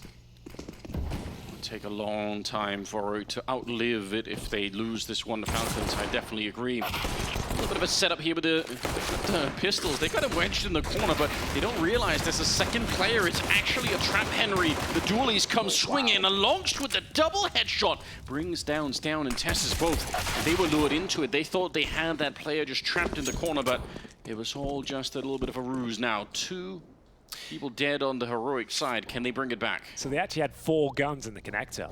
They did. Quite an impressive setup, but one that works out for them. It's Cadian, who's going to try and breach the B-bomb side if possible. NHL very defensive position, and one that will cost him. Nice headshot. Cadian wants to keep it going. He's not afraid. Battling out against NBK for a while, but none of them really connecting with the shots. The dualies, however, are still making work of it. Now it's a flank coming, and they know at the very least, Heroic, they're going to get the bomb plant as well. And Cadian, I think he had to try and go for a fight like that, and it just unfortunately doesn't work out. Wow. NBK, super crisp, cuts the head off of Yabi, and it will be another great round here. It's Falcons win the pistol in the second half. I've never seen that before. 2 Julies in towards a connector, a bit of a bait and switch setup as well. As soon as one gets the aggro, tucks in, enables the other player to come online, and they really make it work there. Longs with a double kill. All strikers loving it. Big thumbs up. Totally agree. As we go 10-6. Bomb planted though, Anders, means you can buy in the second round here on the T side, so we are going to see a plethora of weaponry come through. The MAC-10 to Galil's Deagles. This is the most important kill, taking down Cadian there. Left him in a 3 versus 1. Yeah, we could do nothing with it. And like I said, the buy and the B push is coming in. This might just be a straight up rush. It doesn't look like they're slowing down at all. Stound to lead the charge here. Tessus to provide the flashbangs, and in we go. NBK with the M4 looking to mow them down. Yeah, he's ready for it. MAC-10s are coming straight his way. He's going to be good for the 1 kill, but instantly traded. It's down. He's taking a lot of damage back by that bench. Blocks. You're not loving the fire at the moment. It's already hot enough here in Riyadh, so don't want to be adding to it at all. He does get dropped a little bit low, but he's still alive at the catwalk. And Heroic have been slowed down. Where's that bomb plant coming from? Good headshot from Yabi. Might just clear the space for it. Still all the work to be done here, but it's a very powerful smoke towards the kitchen window. Just need to try and get that plant down. 4-on-3 currently in favor of Heroic. They're not looking too comfortable right now. Going to be planning for sure. boros coming in from that position. He's got the silenced M4. He has to be the linchpin of the operation. They've overlooked that position. Yabi just offers himself up for free. Just 2 people left, and one of them with the scout. Look at this angle for Stound. It's almost made for a headshot. He's not going to be able to get it. Body sets it up for a potential retake. He swings a little bit wider, takes down Tessus, and Cadian, he just goes straight for it. No fear at all. Going to be able to pick it up. That's leading from the front. A double kill for Cadian, and Heroic with the 7th round. They badly needed that. If they were going to lose that round, it might have been Falcons' opportunity to walk away with this game. Oh, absolutely. It's what happened in the first half as well. They got the 3-0 start. It opened the floodgates, and they were up 8-2. They couldn't allow that to happen again. Fortunately, some great shots connecting here from the likes of Stound. Cadian winning out in his final clutch scenario as well. Big M4 spray required, and he delivers on all fronts. And we will see a force in response here. Team Falcons will have 3 Deagles, a 5-7, and a Scout. Heroic need to ensure they get this one over the line. Start building momentum of their own. It would shut down Falcons to a full eco, and presumably yield 2 rounds here. And that's about as good a start as you could hope for. A B split quickly up towards shore. completely nailing MBK on route, and that should be round. It's one of those rounds now where you just got to call a save. You save your pistols. Although, if you've been watching Counter-Strike for a long time, seeing NBK with a scout might bring a smile to your face. That's a good point. I actually remember memories of me commentating in 2015 saying NBK is considered not the best sniper, but the best scout user in the world. But it was a very different meta. That's when you could jump scout, if you remember. That's when he was very good at it. You had full accuracy at the apex of your jump. So that was a very different scout, but he was the best at it, with Chris J, I would say. Yeah, between the two of them, you're right. They carved out a niche for themselves, but they just dominated that space. That's kind of a wild thought, isn't it? That was like Call of Duty style gameplay we had in CS for quite a long time. Like, so you could jump as high as you could. As you shot at the very peak of the jump, you had full accuracy, but not to be the case anymore. And like I said, saving the 3 pistols here, you get a second bite of the cherry going forward. See what you can do with the Desert Eagles. As Heroic will keep 4 players alive, starting to close the gap now. It was a very uncomfortable start. Said the first game for them might be the only game for Falcons. It's a single elimination format as the gap is starting to be closed very, very quickly now. They'll have to take the eco here, but they do have those safe pistols, but that's about it. You can't even justify a flashbang ready to go with it. Your money's so desperately low, averaging $2,000 per player. Now, you're going to get 2,400 on top of that going forward. And on the CT side, even that's still not enough. It might be worth highlighting as well that the second map in the series is Nuke, and I think that's going to be a very, very tough map for Falcons to try and win. Sure, like, yeah, that's a good point. Like, Mirage, it's one of those puggy maps, right? Everyone knows that the player, like, and everyone plays it a very similar way. So, yeah, I definitely agree with that. There's a chance Falcons are going to do anything with this series. It has to be in this first map. You want to assume that, yeah, if you know, maybe try it again in the third one, see if they can do something, but I think this one is a must-win on the Falcons side of things. Yabby getting a chance to have a bit of a say himself. The AK to pick up the kill to body. Again, obviously just some upgraded pistols in this round. Good shot for boros. They know exactly where he is. The bomb is in the middle, and they could just turn this into more of a B execute and just make sure they get the bomb and the round instead of fighting boros. Good flashbang. Nothing MBK could do. Yeah, to say the very least. He was blind as a bat in there. As we will see Stown confirm the round. Just boros now, I say just, but he's got the AK-47. Could probably cause a bit of damage here. Stown waits towards the murder hole. boros, he isn't peeling off the save just yet. He kind of fancies his chances here, but should be taken down by Tessa. As you can hear the sound cue, and there we have it, 10-9, ladies and gentlemen. As I said, the loss bonus still not really established on the CT side. So yes, they have enough for a buy, but averaging, what, $4,300 per player. Meaning you probably can't justify the AWP. You might better buy it, which they've actually gone for, the glass cannon on MHL straight away. So that means he'll be operating with just the sniper rifle itself. No grenades, no Kevlar. And we'll see if that actually works out for him. Lovely shot from boros. Gets himself a couple of frags in the end. But the round was pretty comfortable overall. One round separates these two teams now as we get into number 20.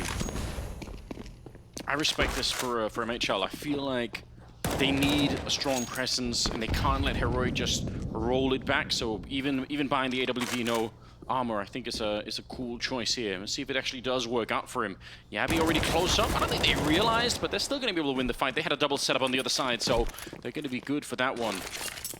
A little bit of damage onto, a lot of damage onto NBK. I'd take it back. He ate that grenade and is down to 2 health. That might be a little bit of a problem. Shush very patiently waiting, and I was going to say, he normally doesn't lose those kind of fights, but Body just crouching on in, able to get the shot against him. Now it's a 5 versus 3, sorry. MBK still alive. He is. Alive and well. Holding that smoke in towards B, just trying to buy time for his teammates in MHL. Remember, glass cannon. If he gets touched by a bullet, the aim punch will be a disaster for him, but this looks perfect if he can get away with it as well. Great work, 5 versus 1 now, and it's a very clean round there for Falcon to go 11-9. The AWP does work out for them, launch of 2 kills, same story for Body as well. Lovely active push there as well, even with the advantages, shutting down any potential choke points, gathering information, finding kills en route as well. That pre-fire from Body, that was world class, exactly what they needed there, didn't give up anything whatsoever. And this is the shot from MHL. He hits this and can get away with it, they win the round. Delivers on all fronts. And now Heroic on the back foot once again. Pistol for Stown, Galil for Yabby, but okay otherwise. We'll see Shush extinguish the initial flames and go for that first duel. MHL will beat him to the punch, looking for the double, and it's getting chaotic here now. They've fully committed in towards A. Yeah, Heroic changing their pace, and it isn't working out for them at all. boros able to clean up a couple of kills there. Tessus with a wild spray, but he's just locked in here. There's no one saving him. Cadian is in the middle. He can't do anything here. And Tess is just a matter of time. Doesn't really matter who gets him at that point. It was going to be the grenade at the end for NBK. And Cadian, he's given up on the round. He can try and save this AWP for the next minute and 20 seconds, but that is about it. I like the idea of changing the pace, and maybe you can catch Falcons off guard, but not this time. But essentially, you're just presenting a lot of aim duels with that sort of approach, right? Yeah. It's not really a set piece, it's more of a pounce attack. So you're extinguishing the smoke, you've got a couple of flashes going over, but players like boros, they want those kind of plays. They want to be presented with multiple players on their screen just to try and mow you down. And yeah, that's a bit of a non-starter for Heroic, barely doing any damage on route, no plant, that's for sure. And Cadian with no choice but to save the AWP as the bomb is in the worst possible position here. They'll just surround it. They don't have to hunt. They'll wait and run the clock down, try and find him eventually. But yeah, nothing going at all in favor of Heroic in the last couple of rounds here. It will be 12-9. Probably the hope for Heroic is that if the air attack did work out, people were going to rotate through middle. Cadian can snipe them away as they're jumping out of the window or through the catwalk. So there's some method to the madness as well if they ever get it off the ground. But obviously when they just get shut down, then none of that's really happening. Still 15 seconds here. And Body's up for a little bit of a hunt. He kind of wants to see if he can find Cadian in the fading seconds of the round. He's not that far away. NBK on the other side, leg shot onto him, but now the pressure is on, and he has got no idea. He's not ready for it. 3 seconds more, Henry, and he would have had it, but it's all for nothing. AWP is lost. So that's 2 rounds in a row where Falcons have kept every single player alive. I cannot stress enough how important that is going forward now, because it builds up the resources. It means they can afford to lose around at this point. They've got a decent lead at 12-9, and it's actually an eco for Heroic coming up next standards as well. This is 13 locked in, so presumably another round where all 5 players will survive. They're going to have so much cash going forward. So look, entering against a full eco, they've got 5K on each player here. You're going to get another $3,000 on top of this for winning this round. So here we go. What can Heroic make of it? Presumably nothing. Setting a body for the big spray down.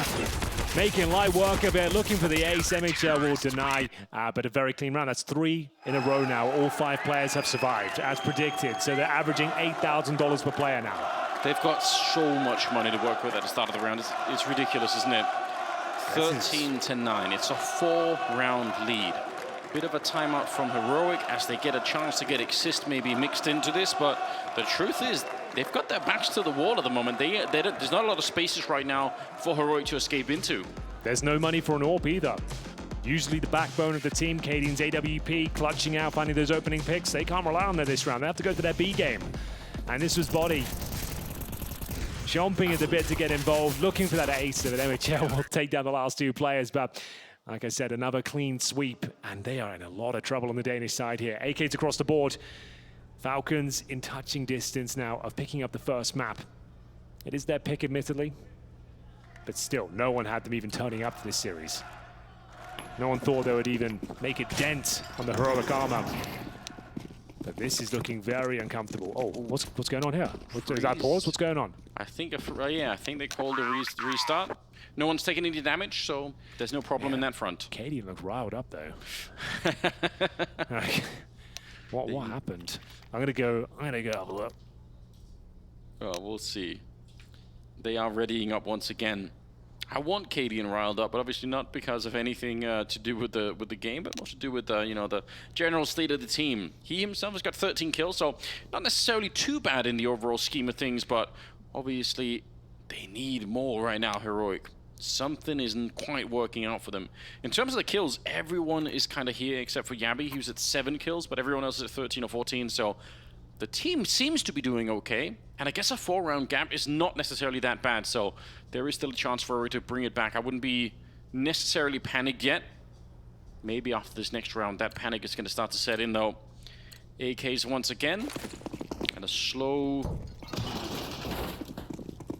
march towards the finish line here for Falcons. Quick boost into the ladder room. It looks like they're going to try and see if they can press some of the underpass here once again. Body moving forward. Mid control is in favor of Falcons. But curiously, the bomb is outside of the A-bomb side. So looks like some of this underpass play is going to be to meet up with the rest of the team over on this side. Important kill for Tessus. Very important kill. Should be a second available here as well for Stown. This is more like it for Heroic. Making light work of his CT defense as Boros will be dropped as well. MBK, the last man remaining. He's had a boatload of kills so far, but surely nothing can be done here as he goes down to 55 points of health. You know where he is. The bomb will be planted. It will be double digits. And Heroic, that is much more like it. That's the sort of rounds we were expecting time and time again in this particular matchup, but they've just been absent in the second half especially, but they will close the gap, find double digits. But as we mentioned before, Falcons have got just an absolute astonishing amount of cash going forward. It's going to be difficult to break them, but it all starts here. They can find a couple more rounds like this. It should be fine, but Cadian getting the job done with the AK-47. Lovely shot from Tess instead to close things out. Round 24, ladies and gentlemen, and it's Cadian back on the sniper, looking at the cross towards connector. Boros, though, getting up close and personal with M4, could be flashed in, looking to swing. He was screaming at his monitor, Tessus, when he got that last kill. He was so hyped up. I think they're really trying to get that fire going on the Heroic side, which it's something they're so well known for, so I don't really blame them. I guess he probably just didn't come in with that killer instinct mindset for this particular matchup. And you had this wake-up call, and now you've got to find it. You've got to dig deep and get everyone on board. And yeah, it might look a little bit scary right now, but they can recover this one. Shush, a chance now to find a couple of kills. He predicts the second, but Boros will beat him. Still at 4-on-4. Bomb down in T-spawn. Stown trying to gain access towards connector. And joined by Tessus as well. Bomb still down in spawn, but Cadian will go recover. Yeah, he's going to be able to make that long run back. Pick up another smoke along the way. Nice opening. NBK getting bested a couple of times in the last hit for a few rounds here. Boros, yeah, he'll be able to spray that down, no problem. Second kill of the round for him, and testing his luck a bit, hoping to find someone inside of the smoke. I appreciate it. 3 versus 3 in about 40 seconds left, and Yabi, like I said, he's a little bit low on the scoreboard, hasn't really contributed too much just yet, but this time, that AK rings true, and the bomb is going to be planted behind it. Boros and Lonks, they have a decision to make. They have a kit, they have a couple of grenades. If you want to find a really quick shot, maybe it's worth it, but it feels like they already are saying it's not this round. I don't think it's worth it. You're Boros, who's pretty far removed from it. He'd have to find another 3 kills. So what's his total up to right now? It must be close to 25, 22 kills. And he's playing remarkably well. It seems like he's another one of those players that seems to be one step ahead. Every corner he checks, he seems to find the headshot. Very impressive. This is certainly one of those games where he's turning heads and removing them in Heroic's case. As we'll see, 3 players survive for the Danes. Some compelling rounds here, a couple in a row. This has been like I said, a wake-up call. I think they assumed this would just be a walk in the park for them, but anything but here in Riyadh. You know, they're having to really struggle finding their way back into this game. 11-13. Again, it was just a 4-round gap, and now we're down to 2. So it goes quicker than you think, and it could keep going that way. Heroic have been here many, many times. Oh, I mean, one of the benefits of, you know, they're one of the few teams that didn't make the roster change after the last major. Yeah. So just having that consistency and just the reliability in the team is huge. What a grenade, and what a shot from the Mitchell, taking down Yabi at the start of the round. Here we go then, an opening advantage here for the Falcons. Body needs to be careful, there's a sound cue, and Cadian will remove him from the equation. Back to an even keel. Snipe on the CT side, position in towards spawn, and Stown trying to slip the net here. Maybe try and make his way towards jungle, and he's done just that. That's a guaranteed frag. Makes an absolute meal of it though, Anders. Oh dear. I think he gets a follow-up kill. Yeah, so it's okay, recovered, but still, that was not comfortable. Not at all. That made me very worried. MHL's still there. They should have known, so I don't think Stown needed to do that. A little bit questionable. Lonks not able to get the spray down there, but there was an opportunity, and if he had that shot, who knows? Absolutely. 2 versus 2. That was the point I was about to make. If he gets that kill, I actually think they win the round, but not meant to be. MHL with 2 impressive frags, but the only 2 kills they're likely to get at this point. 13-12, and that massive amount of gold we spoke about before that Falcons had acquired, it's starting to diminish now, Anders. So it did last them, what, 3 rounds in a row? They gave up 3 rounds with full buys, and now finally it looks like they'll be finding themselves in a precarious spot. In terms of lost bonus, to get 2,400, so they save this orb. Maybe there's a buy to speak of, but let's see if he can hold on to it first. MHL just trying to stay alive here, fend them off. He knows they're coming, should be able to get this kill, yeah. Certainly well within his wheelhouse, and that's not going to slow down the efforts here from Shush, who's coming in from Palace. Well worth it. Hunting him down. 3rd kill of the round for Shush. And that 4-round gap that they had built up at 13-9. Now we're at 13-12. Heroic just walking their way back into this game. It's got to be awful for Falcons to feel it's suffocating. And you know you're playing the #1 team in the world, and you can feel it all of a sudden. Like at the beginning, slipping away. Yeah, you were rolling through, and you're on such a high. Like we're winning it, coming out of the first half, it looks amazing, and now instead it's like, ooh, did we miss our opportunity to close this one? And as we said coming into this one, if they got double digits, we'd consider it a victory. So let's just remind ourselves of that context. That's true. Yeah. The fact they've even turned up and shown the world they can play at a high level. They can challenge these top teams. No one thought they were going to do anything this series. Let's just be honest here. Let's be real. Sure, it's quite romantic that the organization and boros representing this region, but still, like no one's expecting them to take down Heroic. The fact they've made them this uncomfortable, it's been super exciting, and they've showcased some of the talent they have within the roster as well. MBK still got it. Body's fragging hard as well, and boros continues to be an absolute star of the game. We'll see whether they can do anything with the pistols here. Great grenade. The aforementioned boros will have to retreat. So this is, I wouldn't even call it a partial buy. This is more of an eco. Like they had to take themselves down to $2,000. A few upgraded pistols, but no utility. Only a couple of bits of Kevlar. And Tessa should be able to get this first frag. Should and would, as we'll see, walls go down. And that's going to be an open B bomb site. A flying the orb in the form of MBK, but nothing he can do. Just had the pistol, and that's going to be the game tied up, Anders. Yes. Unfortunately for MBK, he got completely flashed on that corner before he could even really take the fight. boros going to be walking right into the shot. Yabi's starting to get warmed up, which is terrible news for Falcons. A little bit easier to play when he was on the back burner, so to speak. Now it's just a body, and they're going to find him. A flawless round, but this time it's on the Heroic side of things as they tie up the game, make it 13-13, and starting to show their real strength here in Riyadh. And you've got to say, this is just all around terrible news for Falcons. It's not what you wanted to see. They had their chance when Heroic were weak and when they were wounded and when they looked like they weren't able to pick up the pace. I feel like that window is closing so quickly. Oh, I think it's already shut, if you ask me, but we'll see. This is the round that really probably decides it all. Cadian, takes a load of damage there. Grenade and the Molotov takes him down to just 28 points of health now. MHL, decent game so far, has vision from the window position.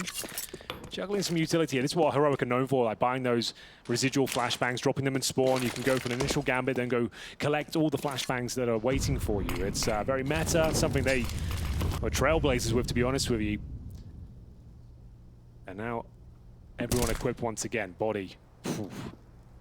Twitchy gameplay there. He knows it's a common battle between himself and Shush. But not much ground taken so far from Heroic. Just trying to bait out those grenades. And there's not many left on the CT side here. One more dispatched towards the top of middle. Doesn't quite connect. Just under a minute. No kits as well, just to note that. Yeah, that's probably really important to mention right now. If Heroic get the bomb plant, then the pressure will be on. Look at the grenades on Heroic. For there being 45 seconds left, they have enough for a massive execute onto any one of these sites if they really want to. And it's going to be at least the smoke's going. I think they're sending in one player, like they usually do, to try and see what kind of carnage he can cause. Pre-fire there. A lot of carnage, as it turns out. Yabi can able to get the kill, but won't be able to pick up launch still. They're going to be trying to see if they can spearhead their way through the connector now. They know that there's a player on the bomb side. Tessus will open it up, but are they ready? Not for MHL. He's going to take the kill, and Cadian's gone down in the meantime. There's nothing that Stellan can do. The bomb is too far away. Even getting the kill, there's only 12 seconds here. He can't make the bomb side. He can't, but he can make it expensive at least. Trying to jump up and find another frag if possible. You can see he's ready for it. Oh, that would have been a beautiful shot. Doesn't quite connect. Big round. And they'll maintain the lead here. 14-13 for Team Falcons, but an expensive one all the same. Only 2 players survive, and there's tons of cash available for Heroic. 1 round away from map point on their pick. They'll take the timeout. This huge lead they garnered in the first half has come down to just 1. They were up 8-2 on their T-side campaign of Mirage, Anders. I don't think anyone saw that coming, especially Heroic. No, they weren't ready for this kind of a battle. The slow start just coming back to haunt them in a big way right now. Even if they made their comeback of their own, you don't really ever want to be in this position. The thing is as well, bear in mind, Falcons knew this to the team they were playing for a couple of weeks now, right? So they're giving this their everything. They've been researching this, how they can exploit the offense and defense of Heroic. This is their Super Bowl, right? This is their one chance to prove they can keep up. Heroic, I don't think would have had the same mentality. They're thinking, right, we've got Falcons first, we'll kind of proceed into the tournament. So yeah, this is absolutely everything for Falcons. This might be the only map they pick up in the series, but taking a map against Heroic would be astonishing. I don't think anyone would have predicted that, but they've got to get there first. That's the problem. Big round here. They can win this one, they'll get match point, or map point I should say, and break the finances. So all to play for here. MBK, smoke in hand. 3 players in the B apartments. Good smoke as well.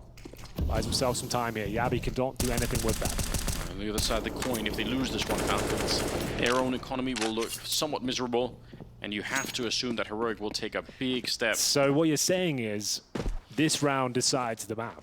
I think that's not a false statement at this current point in time. I think you might be onto something. Well, let's see how it goes. Heroic, no fast-paced gameplay just yet. They are sending out 4 players, though, towards the B apartments and the bomb. It's Yabi, who's been sent in solo a couple of times. They've conditioned the thing as just 1 player, but now the whole cavalry's with him. Yeah, the FAMAS out here. He has to get a bit closer, and he walks right into it. It's just NBK holding the line. The bomb is coming in behind here. 50 seconds and a good Molotov to put some real pressure, but actually, hold that. They've run the bomb back.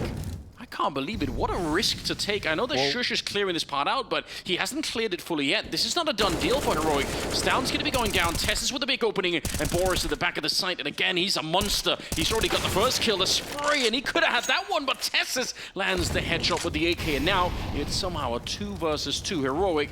Big risk to run back in my opinion, but it seems to have worked out. They missed the ult there as well, and the bomb's being planted. Some of the risks being taken right now are making me cringe inside, but I still absolutely love the gameplay we're witnessing at this point. 2-on-2. MBK and MHL need to decide if they're going for this one. They're so far removed from the situation. There's so many angles to cover, but they pulled it off. They are fed map point. They don't even have to get close to the bomb. Heroic offered themselves up, and they have found map point. 15-13. The bomb is planted, but the money is going to be low. Unbelievable scenes. I thought Boros was going to make the difference at the back of the site, but it was the retake that did it. Heroic pushing forward, looking to take the fights, not trying to hide and play for time, and it might have come back to bite them in this one. 15-13, ladies and gentlemen. What a shock and what a surprise. Even as we said, this is Falcons' map pick, and Nuke is the second one picked by Heroic. Even in light of that, this is devastating to the Danish side. There's no doubt about it. Tess is on 22 kills, but they need to win the next 2, Henry. They have to force this into overtime. Yeah, that's the only option at this stage now. Team Falcons will reposition. MHL over towards the B bomb side this time. That's a vulnerability for them, so an adjustment to their defense. But it's the A side is where Heroic will finish up here. Fast pace in towards that connector. Bombs towards A-Ramp. It's body to strike first. Doesn't quite connect, but he gets the information at least. Yeah, ran out of bullets, unfortunately. Boros is going to be going down next, and those were the only 2 defenders at the bomb side to begin with. Now the rotation's coming through the middle. They kind of realize where Tess is. Good fight to be won. And the retake, Henry, it might be right back on. 3 versus 3. Shush up close here, but MHL's on the other side, and he's not really missed many shots. I think he's low-key had one of the better performances of the server so far. Ready to try and see if he can fight Shush. Cadian gets a kill, and a miss shot finally. Just as I say it, I might have cursed him. It's locked on his own. 1 versus 3, and Heroic a step closer to overtime. And I think they might have done enough there. 1 round to go. Money pretty broken, of course. We'll have to force buy-ins round number 30 here. But it's looking good for Heroic to take us to overtime. Reset everything at that stage to remain on the T side, but you never know. There's still an M4 in the hands of Body right now. Boros will have the FAMAS. I want to give the M4 to the big man himself, but Body's having a hell of a game, so not too mad about it. We'll see what they can make of it. It'll have to be a chaotic round once again. We've had plenty of those so far, and it's mid-aggression coming in with the CT. It's down to deal with it. He gets the double spray down. Shush with the triple. Looks like we're going to overtime, but Boros is turning up here in emphatic fashion. 2 versus 1, MHL. 15 HP. He wouldn't, would he? Surely. He's done for. Almost like the deal would have been a better choice than the FAMAS here. You can't really stand a long-range spray of this. You just need the headshots. They brought the entire army of Falcons into the middle, and it's almost given them the round, but low on health here, sneaking through the middle, and Shush bringing the bomb to the A bomb site. Yabby's maybe giving a little bit away here, making some noise, and surely MHL's going to be able to hear that, so he knows where one of the players is, and when the bomb goes down, he's going to probably know where the second player is. Is that going to be enough to really help him? Long rotation back through T-spawn. No kit to play with either, and if there was one, it was going to be in the middle, but I doubt they're going to have the funds to pick that one up, so this is, I have no idea how you could possibly do this. It feels like Heroic have done enough. If it was a 1 versus 1 with a bomb plant, it's different, but just to find both the kills and go for a 10-second defuse, I just can't see it happening. Yeah, just going through the formalities here. Has to give it a go. You have to. But you're dead on. There's not really much he can do with this. Doesn't really even smoke off the bomb there, and it will be overtime. Everything is reset. The advantages that Falcons found have been squandered. The 15-13 lead will not be converted, as Heroic will stay on the T side here. And we're going to have $12,500 per player, meaning that you can bring out double orbs, but on the CT side especially, you need to be very careful. To be fair, we haven't really seen that from Falcons. They've played a pretty traditional game here. They've occasionally moved MHL around and left MBK to his own devices in towards B. And speaking of which, that's where we're heading once again. All 5 players on this side of the map trying to take down the likes of MBK, but this time, I believe, it's him alone. He has no backup. And a MAC-10 to open things up. Big problem, isn't it? They absolutely blew it wide open. Tesses, that's plenty enough. The bomb is going to be planted on the other side longs. He wants to push through. He wants to be the hero. He's got no backup. There's no one throwing any grenades for him. He's just pushed in front of the smoke. If anyone was holding it, he would have been dead already. This is so risky. A sinking feeling for Falcons right now, as they realize they might have had the chance and they might have given it up again. Heroic surely going to be fired up here. A good kill for Longs. He's going to try and smoke off the bomb and put some pressure on, but there's so much work to be done. A second kill. Can't get the third. It's down in the corner. Quickly taken down. 2 versus 2. And that bomb is so far ticked already. It was a fairly quick bomb plant. Cadian, he's already hiding inside, preemptively stabbing him. He's going to get him right in front of the home crowd, Henry. And Boros is no more. He saw that coming. What a cheeky play for Cadian. Wow. That's just pure deathmatch on the B-bomb side there. It wasn't clear which way it was going, back and forth, every single kill, but it will be Heroic coming out on top. The smoke on top of the bomb, a chance to fully defuse there by Cadian.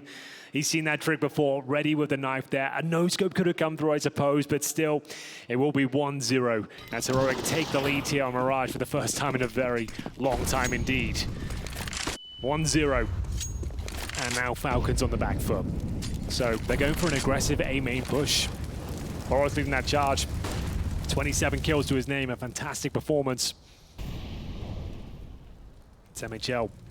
Position this time once again towards B, and they keep choosing that area as their point of attack, but a lot of information garnered here. Problem is, if they commit towards the other side of the map, he's so far removed, and they need to get their skates on here as Heroic is starting to dissect the mid-area and head up towards short. His MBK has got a lot of work to do and finds nothing.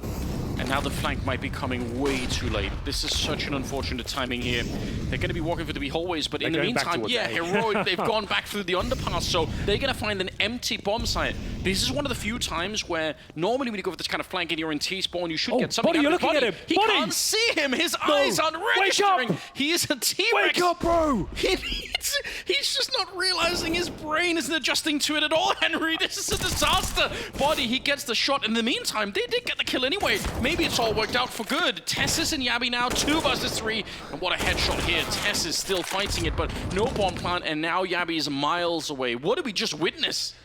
Like, I'm trying to work out, is there a world that was some sort of insane trigger discipline, but I don't think his crosshair even flinched over there. He didn't see him whatsoever. He was laser focused on that connector. Fortunately, they win the round. If that's how it went down, in the demo review, he'd be kicking himself. God. But still, they win the round, as we always say, and there's no harm, no foul. As we get into the final round of the first half of overtime here. Body still found a kill. It's absolutely fine.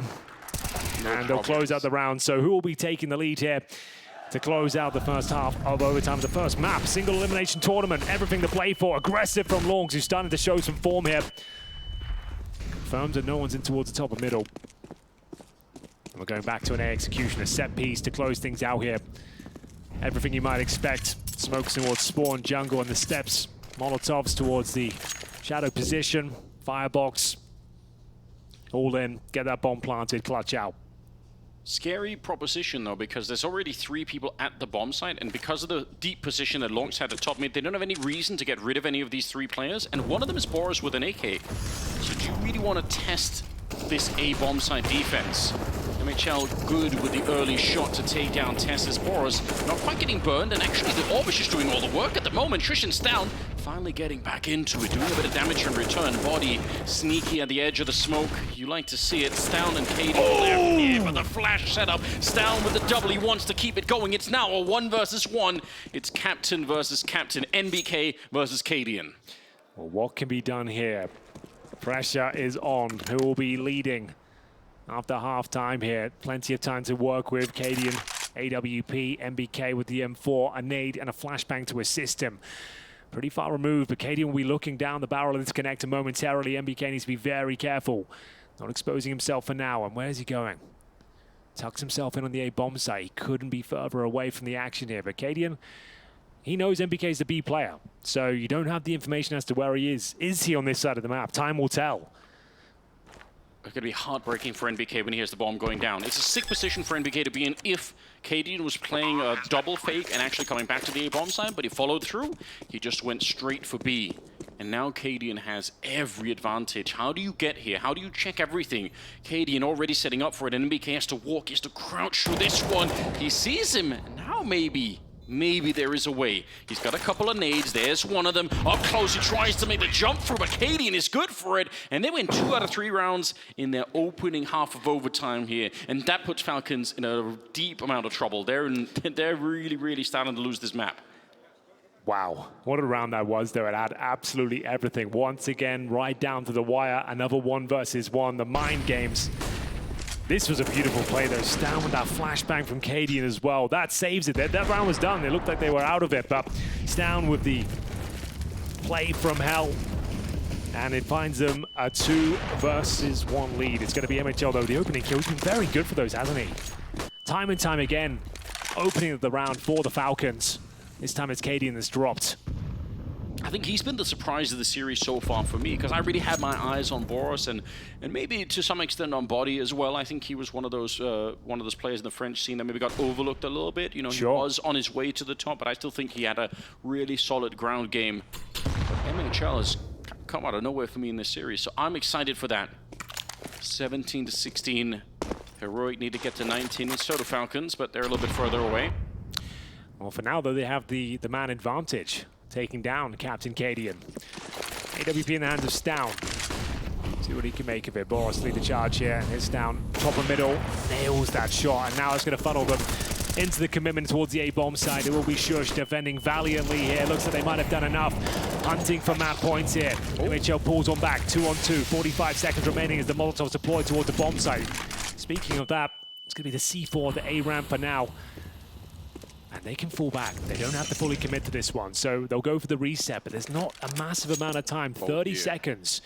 And we've got Yabi, who can get himself in a prime position. Lovely movement as well, doesn't waste any time. He's seen it coming. This is a 500 IQ move. Yeah, it really is. There's no way you're going to be checking this corner, surely, if you're coming through on the other side. It's a great shot, but wait a minute. Wait a minute, that kill did it. Now the game is up, but he still has to be very, very careful. There's the shot, I can't believe it. It's a quad kill at the end on MHL as they win the round. What a wild way to get that one. Like you said, it was the perfect read from Yabi. The only way it falls apart with, 12 seconds remaining is if somehow MHL drops down from Palace, gets the kill on this player here, which he has no business doing whatsoever. Tesses gets removed, and then he has to move. You're just assuming it's going to be the A-side attack. If he stays in B, he wins the round, but of course he has no idea, and we're all tied up once again, 17-17. Who will post map point first? We'll find out right here. Cadian, perfect position to do so. Body didn't realize there'd be a gap in the smoke. Very well done. They're going to be looking back at that demo and just absolutely hating themselves, because that was a round you were going to win. If Yabi stays there, it's a done deal, but they had no way of knowing. boros walks into the shot, launched. No business winning that one, but he did. And it brings it into a 2 versus 4. It's a very, very hard round to win here. And if Heroic end up picking it up, they're going to be a match, or not a match, but a map point with a chance, one chance to win it in the overtime here. boros slowed down at 29 kills, knocking at the door of 30. But MHL's catching up to him. He's got 28. That quad kill in last round really making a big difference here. What a game it's been, Anders. Nothing like what I was expecting. I don't think anyone in the counterstrike community would have predicted these sort of fireworks here on Mirage. 4-on-2 now. MHL's been a hell of a performance so far, but it would take something ungodly at this point to pull this one off. TSS with the perfect flank, as you might expect. Confirms the round here. MHL might want to pull one back, hits the leg shot, but there it is. Ooh, maybe not quite yet. The map point should be confirmed here. 30 seconds, bomb down in a very precarious spot. MHL down to 46 points of health, and you can see they don't want to give him any more opportunities, any more shots, just fall back and rot out the clock. Yeah, I think it's very smart. It's the kind of discipline you'd like to see. Even if they do find him, it's so low chance that he wins it. But obviously, if they run away like this, he's just going to run out of time. Eventually, Cadian from across the map will take him down. Third kill of the round for Cadian. He's starting to get warmed up. He's starting to feel a little bit more excited about the whole situation. 18-17. Last round of overtime. If Falcons can get it, it'll go to double overtime, and the battle will continue. It's possible.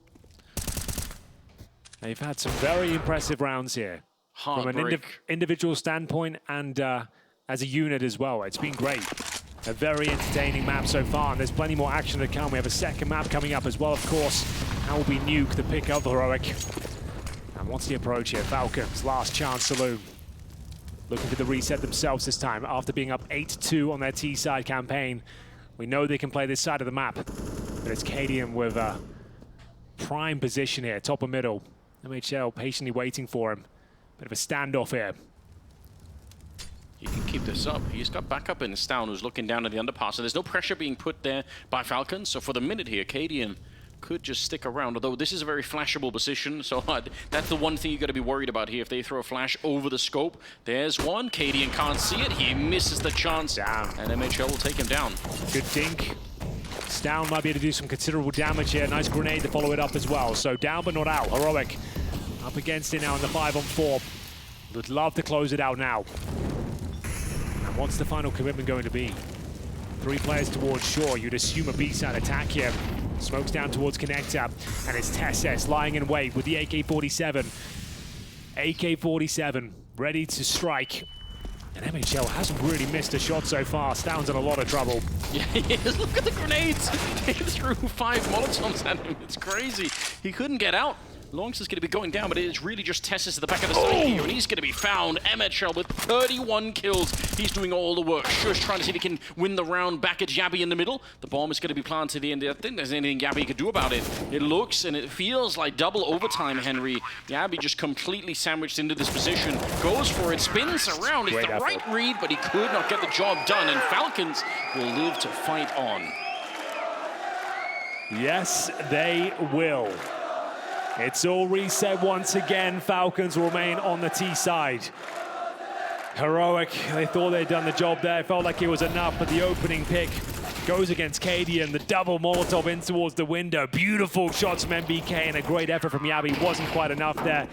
Had to spin on a dime to even attempt the shot towards window, but we'll see if Cadian could open things up this time. Trying to find that first pick if possible. MHL is on the other side. No smoke towards window just yet, but MBK commits. A lot of utility around him and a desperate spray as he falls down from the window. Opening kill this time for TSS, and he recovers the AK-47 as well. Desperate, the key word, I think, in that one. Yeah, he knew what he could have done. He was done for, hoping a stray bullet might connect while he descends. But here we go, boros with 30 frags so far. A bit of a focus on the B bomb site here from Heroic. They're going to have to push this, surely. A lot of resources on this side of the map.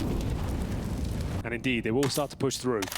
Gathering information. Yeah, they're going to realize Tessus is actually really far in, so he's already should be knowing that something is up. Good little kill onto boros. They find him.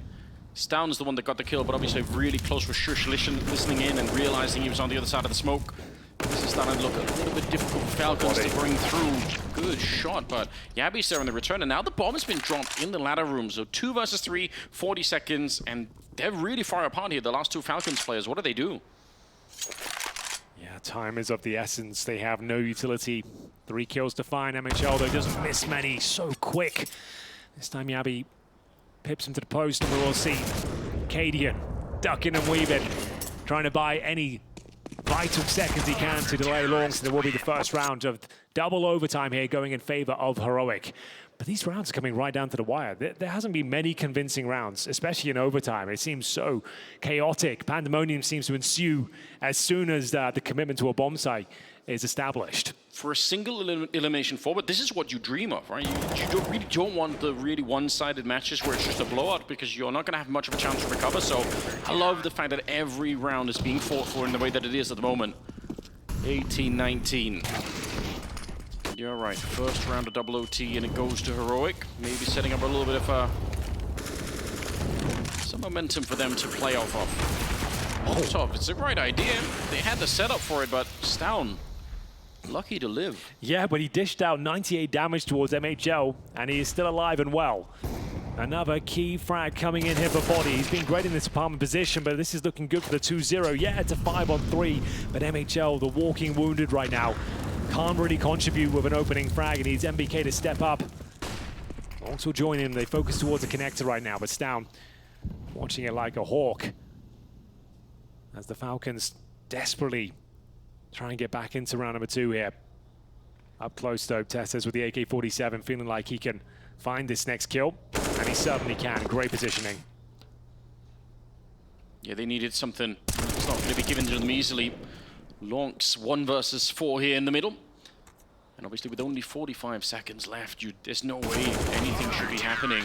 Tess is able to bring him down, and he's had a real masterclass of a game, hasn't he? Just someone from Heroic had to step it up, and for the Danish side, it's 31 kills on Tesses, tied up with MHL on the other side. Yes, indeed, Anders. And ladies and gentlemen, if you're just joining us, it's a little bit different this tournament. It's actually a single elimination bracket. Seeded, of course, and this is Heroic, one of the top seeds going against Falcons, a team that you wouldn't really expect to do much here at all. They're essentially invited due to being a regional team, in a sense, with the organization from this part of the world. And they've got Heroic on the ropes. Maybe not so much anymore, but the fact they're in double overtime is a statement in itself. This team can hang with the best of them. Yeah. They've got the talent within their ranks. They put in the hard work. And for now, it's really encouraging, isn't it? Oh, absolutely. The problem is with Nuke up next, I think this is about as exciting as it's possibly going to get in this series. It doesn't look good for the conversion here. If they can win this last round, maybe there's a chance, but a 3-0 would be a death sentence as Boros, the star player of Falcons, has been removed early, but it's down. That's interesting pathing. Don't know why he wouldn't just go back through the bomb side there. Yeah, just made a large assumption that it was going to be free. Yeah, he was out. He was home and dry. Oh, look at Shush. He's heard the drop down. He knew someone was coming. He heard Body dropping off the fence. It's a little bit easier for him to get the kill. MBK, element of surprise was with him, but now he's just out in the open. There were 3 players that could afford him. Turns out it's KD to pick up the kill, and now the rest of them is running for it here. The chance to win at least one of these rounds here on the T side in the second overtime, slipping out of the hands of Falcons right now.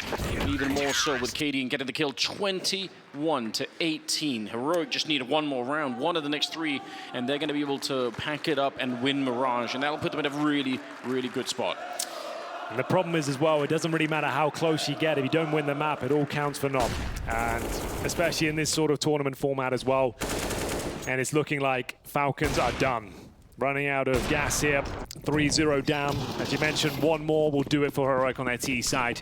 So they essentially have 3 lives. They can throw the kitchen sink and they can go for some aggressive maneuvers. And speaking of aggression, we've got MBK trying to find the opening kill once again. He'll be joined by Body, as the 2 Frenchmen will do their absolute best to find a couple of kills here, but that's exactly what they receive. 4 versus 2. I think we're all done here, Anders.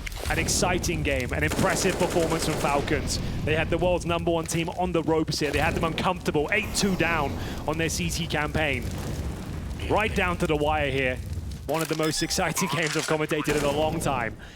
But now Longs. Even at the end, they were 13-9. They could have closed it before it even got into overtime, but yeah, it doesn't look like it's going to happen any longer. Longs on his own here, and Yeah, Falcons, they just put so much work into it, and I don't think it's going to be enough at the end of it. Long's hold, oh no, the phone. He's going to get a couple of kills here. Stown, though, with all the health in the world. Smoke up on the bomb. He's got the kit as well, but the problem is Stown is right on the other side. He's got the AK with all the bullets in the world to spray through, and then one of them connects, and he's going to be out of it. Longs is really looking for it. He'd love to find this last one, but the dream has been taken away. Instead, it will be heroic to steal the early map for everything that Falcons put into it. It just wasn't enough. It wasn't enough. It never is. A very tenacious team, Heroic. They might be down, but they're never out. A great performance as well, and a wake-up call. I think they needed it. Maybe came into this one in a bit too much of a casual manner, a bit of cruise control.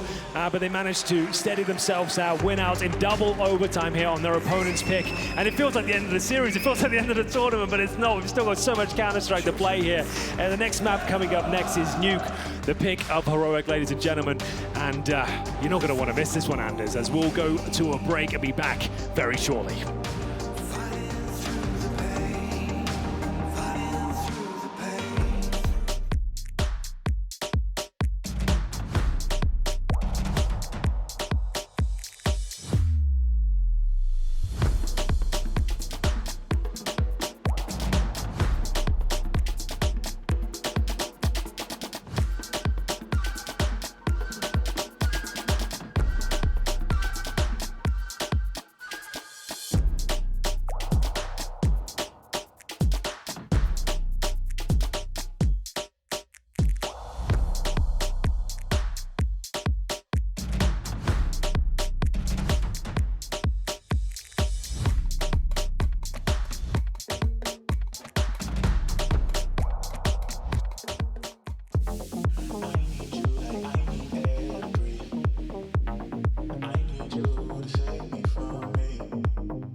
الحياة لحن، ولأننا جزء من مقطوعة عظيمة تحركنا، تلمسنا، تصنع من لحظاتنا ذكريات بديعة.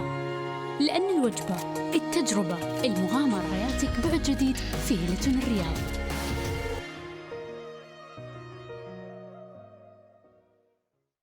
All new Honor 90. Capture ultra clear detail with a 200 megapixel camera.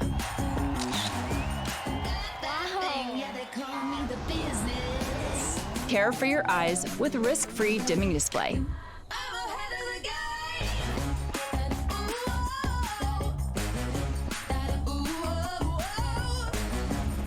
Honor 90. Share your vibe.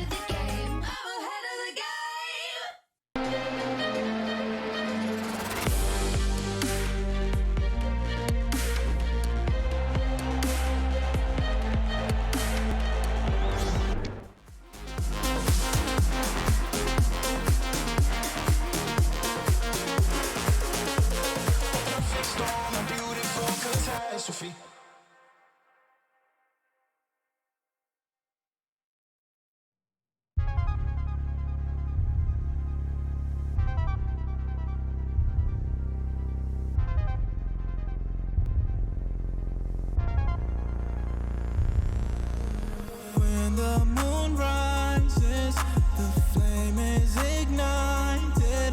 We're stronger together and weaker divided. So take my hand, follow my lead. Only one way to be living young, wild and free. Living young, wild and free. Yeah. Look into the stars, look into your heart. Tell me what it is you seek. Jupiter and Mars fall into my arms. I got everything you need. Oh, don't wait too long. We don't have much time to spare. This could all be gone tomorrow. So all I need right now is your love. Taking me home, taking me home. So when the moon rises and the flame is ignited, we're stronger together and weaker divided, yeah. Take my hand, follow my lead. Only one way to be. Living young, wild and free. Living young, wild and free, yeah.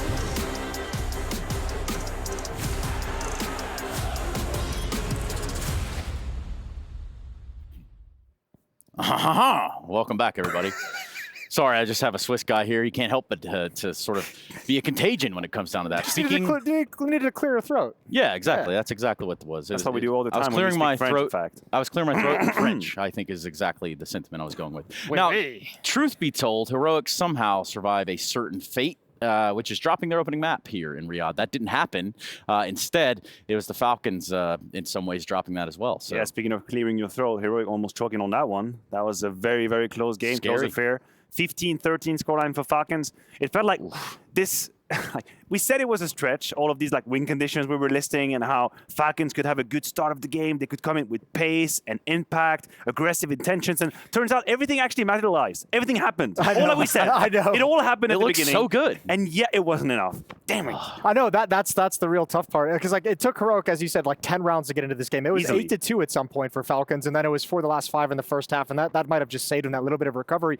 But when we went over, like we said, there was a list of like a bunch of things that had to go right for Falcons. You got all of it. You got a hot start. You got boros fragging. You had NBK matching him and keeping up with him for a certain period of time. MHL was a fantastic offer in this entire game. So you had all these good things going for you. Body was having some impactful rounds and still dropped the map, and that's heartbreaking. Yeah, which is why you're going to get the STC analysis. That is right here and right now. Thanks for joining us here at Gamers8. Yeah, you look at certain situations from there, chaos, but as you guys were saying in the green room, you can't out Heroic, I think, is the sentiment, right? That was correct. Your poetry. Yeah, that was for a 1v1 we had a little bit of poetry going on, of course. The thing is, that was a great moment, by very heroic-y style. This is, by the way, here, if we have like a spectacle kind of sponsorship to put on there, that one, if you have contact lenses, no. Buddy right there. I got you. Body. Oh, he's looking. We saw it. He's looking. Body saw him the whole time. He liked the sneaky factor of the play, is what he was doing. He was letting him live, telling Boros where he was to kill him when he came out of underpass. He wanted to get that flank on connector, but if he takes the shot, he loses the element of surprise. I do believe your theory is possible. I do wonder if we wouldn't have seen like a mouse movement. Imagine if he had actually seen him and decided not to shoot, we would have seen a movement. No, he did get the kill in connector and switch back and like, oh, there was someone in the middle. Wait a minute, someone behind me? Well, there was that, but obviously, you know, we were talking about it back there. He's going to pop on the radar right there for your teammates. Definitely. Like, there's a 100% chance someone saw him on the radar. By the way, you're seeing someone. Yeah, someone's on your screen, bro. Someone's on the screen. Confirm or deny the things that you're seeing on the ground there. Of course, yeah, it doesn't quite matter. Body did put up a good display within the server itself, though. I mean, it wasn't just not Body. It was everybody on the side. Everybody. I think Lonix maybe struggled a little bit, but the rest, everyone had moments where they were mechanically just giving a run for the money to Heroic. Like, of course, Boros was the talk of the show at the beginning of it. NBK had a couple of entry kills when they were doing these B-split, like quick pacey counterstrike. The problem, I think, is that with this playstyle, there's an expiration date. Like, you better win the match quick. Once you have them in the ropes, when it's 15-13, that game ends here. As soon as you get to overtime, I was already impressed that they managed to force a second. I thought Heroic would close immediately as soon as we got to overtime, but in the second one, you could see they run out of steam. Yeah, it's like that whole philosophy of like treating it like it's a face-it game and like playing outside the textbook, all of that kind of goes away once you get into overtime because nobody wants to make the mistake that's going to screw something up, that's going to lose you one of those rounds. So players start getting a little bit boxed in, a little bit more reserved in their decision-making, and all of a sudden, you're playing Heroic's game again. Exactly, and you've given time to Heroic to warm up and wake up. If you just watch the first 10 rounds of this game, it feels like it's almost not competitive. It's Falcon playing really quick Counter-Strike. The players on Heroic not only are not trading, but they're not getting any kill on the first line of defense. It's basically just a highway to hell for the likes of Falcons. Oh, Jason, please don't get us DMCA'd. My God. Anyway, hold it together. Stream shut down immediately. But as the game progresses, you're starting to see Cadian like, picking up pace, picking up the rhythm, being in all of the good positions early on in the round. Kind of maybe understanding a little bit the kind of counterstrike Falcons wants to play, a bit more duel-oriented, poking out that ramp, poking out middle. Cadian is waiting on the stairs. He's got an AWP. He's shutting you down. Sometimes he's in B house. I think he warmed up into the game as well. It's also just like how much of a worrying sign is it that it took that for Heroic though? Like it was the same in Cologne. I tried to tell you, and you said no, but Mongols are actually no, pretty we can't good, take anything away from Mongols it. are pretty good. I think the Mongols are great. Yeah, but see, that's my point exactly. So why do you hate them? Does that mean the next event you're going to give me the same spiel about Falcons? You're going to be, well, actually, Falcons are pretty good. I don't know if you should say this. Now, I might actually. Right, they looked better than we thought today. Let's see how the next round. let's see how the rest of it goes. It's a revolving ball. Oh my God.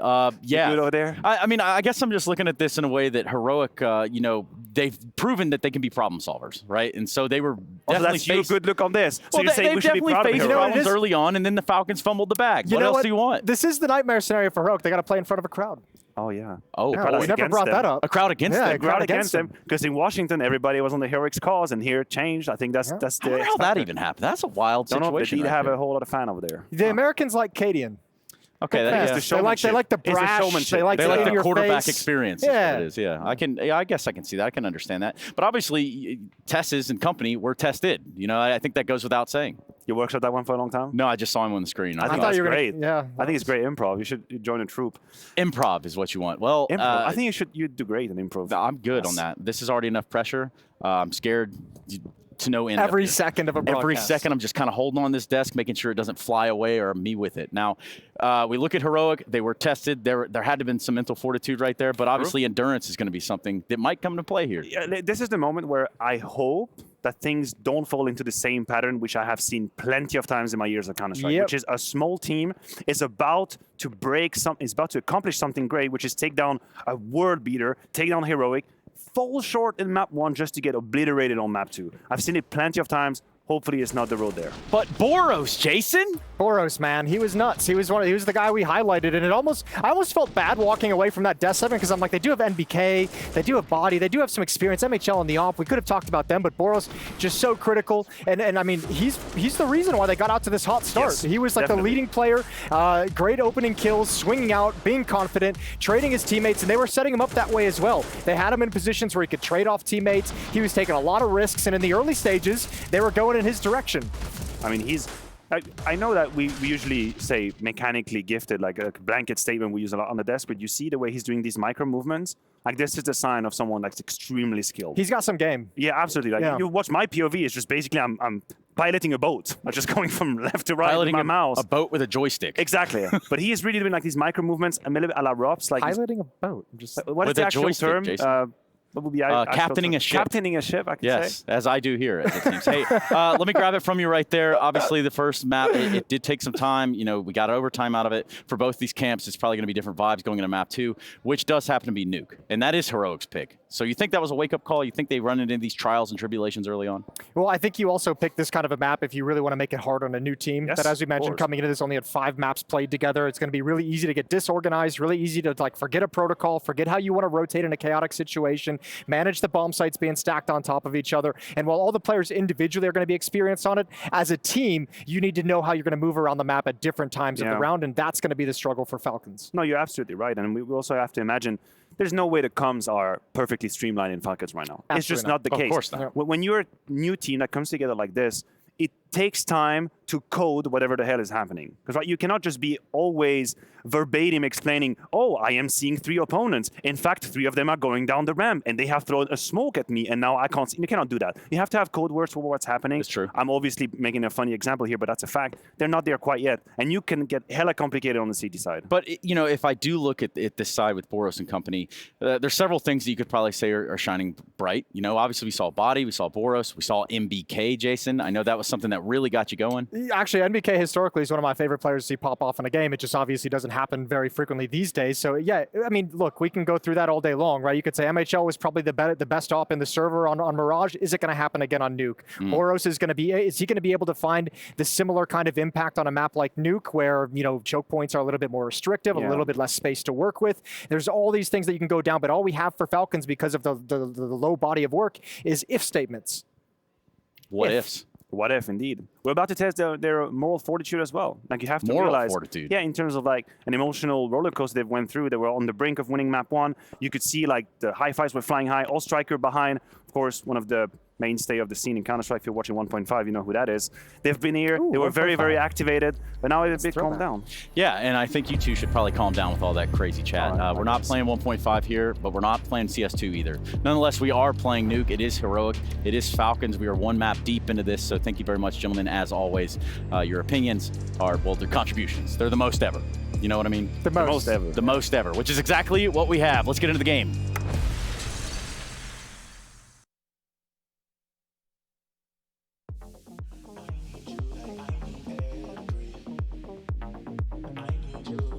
Yes, it is going to be map number 2, the pick of Heroic. And I have to say, the hype is diminishing somewhat, Anders. If they had converted that first map, this would be a super interesting, exciting scenario. But it just feels like it might just come into its logical conclusion of 2-0 in quite a convincing manner in the second map, I'm afraid. That's your prediction, Henry. That's my prediction. This is a double or nothing, right? Either we're going to have double the hype, or you're right, it's going to all go out the window. If it turns out against all expectations, the Falcons are going to be really good on this map somehow, they can actually bring some fight to it, I'm excited. I hope that's going to happen, but I would agree with you. It's unlikely that they're going to be able to stand up to Heroic on this map. Well, Matthew made a great point. Like, I've also been around the block a while, and I've commentated thousands of games of Counter-Strike, and this is normally the script, right? I'm sure you've seen it as well. Like, you have these close games, they don't quite get over the line, and you're just like, wow, okay, this is really exciting. Then they just get blown out of the proverbial water straight after in like a 16-2 fashion. Now, the pessimist inside me wants to say that's going to happen, but it's the CT side start for Team Falcons. So map like Nuke, very tactical. It's a home map for Heroic. I don't think it's going to be close. They've even got, why have they got 2 defuse kits on the pistol landers? You don't see that very often, Falcons, but we'll see. Belts and braces, I suppose. Belts and braces. I am confused by that, but you know, maybe it's going to turn out like, great. P250 now. It's Cadian. Outside, completely alone, just trying to keep presence out there. Lucky to be alive there. MHL with a chance to take him down. It's the upper execution, and no one's home. No one is home to defend this. The bomb's going down for free. Oh no, you're right. They got distracted by the yard just enough. Cadian. This is where the diffuse kits are really going to be in that double you probably don't need, but they have the smoke as well, Henry. They've got the flashbang set up. Double they put the diffuse kit. smoke down on the bomb. This can be done. They can still, they don't have to even kill anyone at all on the Heroic side. They can win this round by just getting the defuse. Let's see how good they're going to be at it. They better be crisp with it. And Yabby, before anything even begins, he's dropped one of the 2 kits already. Second one is still in play, of course, and look at the kills coming through. They might be doing it here. Falcons actually with a huge entry into it. Cadian trying to stop it. He lands another headshot. And he's just got around the corner. He's back for more. MHL trying to get there. He'll pick up the kills, but they've run out of time. They nearly did need both the defuse kits, and they still did not quite have it. Cadian just holding strong. I was about to have a massive slice of humble pie there, wasn't I? The second defuse kick could have actually saved the day. I'm kind of glad it didn't work out in that fashion. But God, what an exciting round once again. Yabby makes a bit of a meal of that first kill, and then all of a sudden, all hell breaks loose. And Cadian, another magnificent clutch to add to his collection over the years here. That one was right down to the wire. He had to find both those kills. A nice little dance to close things out as well. We'll call that one the Cadian.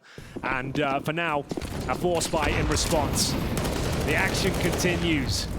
As we'll see that Molotov deployed towards main entrance. Body feeling the heat, doesn't have to extinguish just yet. So it is the scout for MHL, who had a world-class performance on Mirage, has to be said.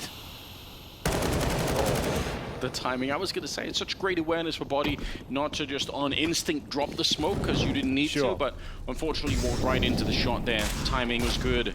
Yabby going to fall back, evading the lobby crunch that looked like it was going to be coming in. They could be quite dangerous.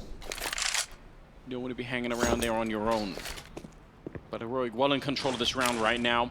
Scout is certainly interesting, especially a map like Nuke. You can make some work with it outside. Yeah, just a couple of tags is sometimes enough. Just setting up the pistols, the 5.7s especially, they can spam off plenty of bullets and convert those opening tags, but unfortunately not meant to be, and this is the nightmare scenario now. So bear in mind, Falcons started on their T-side campaign of Mirage. They ran away with it, winning the pistol, shutting down the economy, winning out every single clutch. They were 8-2 up on their T-side, and now getting a taste of their own medicine. And boy, is it ever bitter, because they'll be full eco going into that next round. They'll be down 3-0 on their CT side on Heroic's map pick.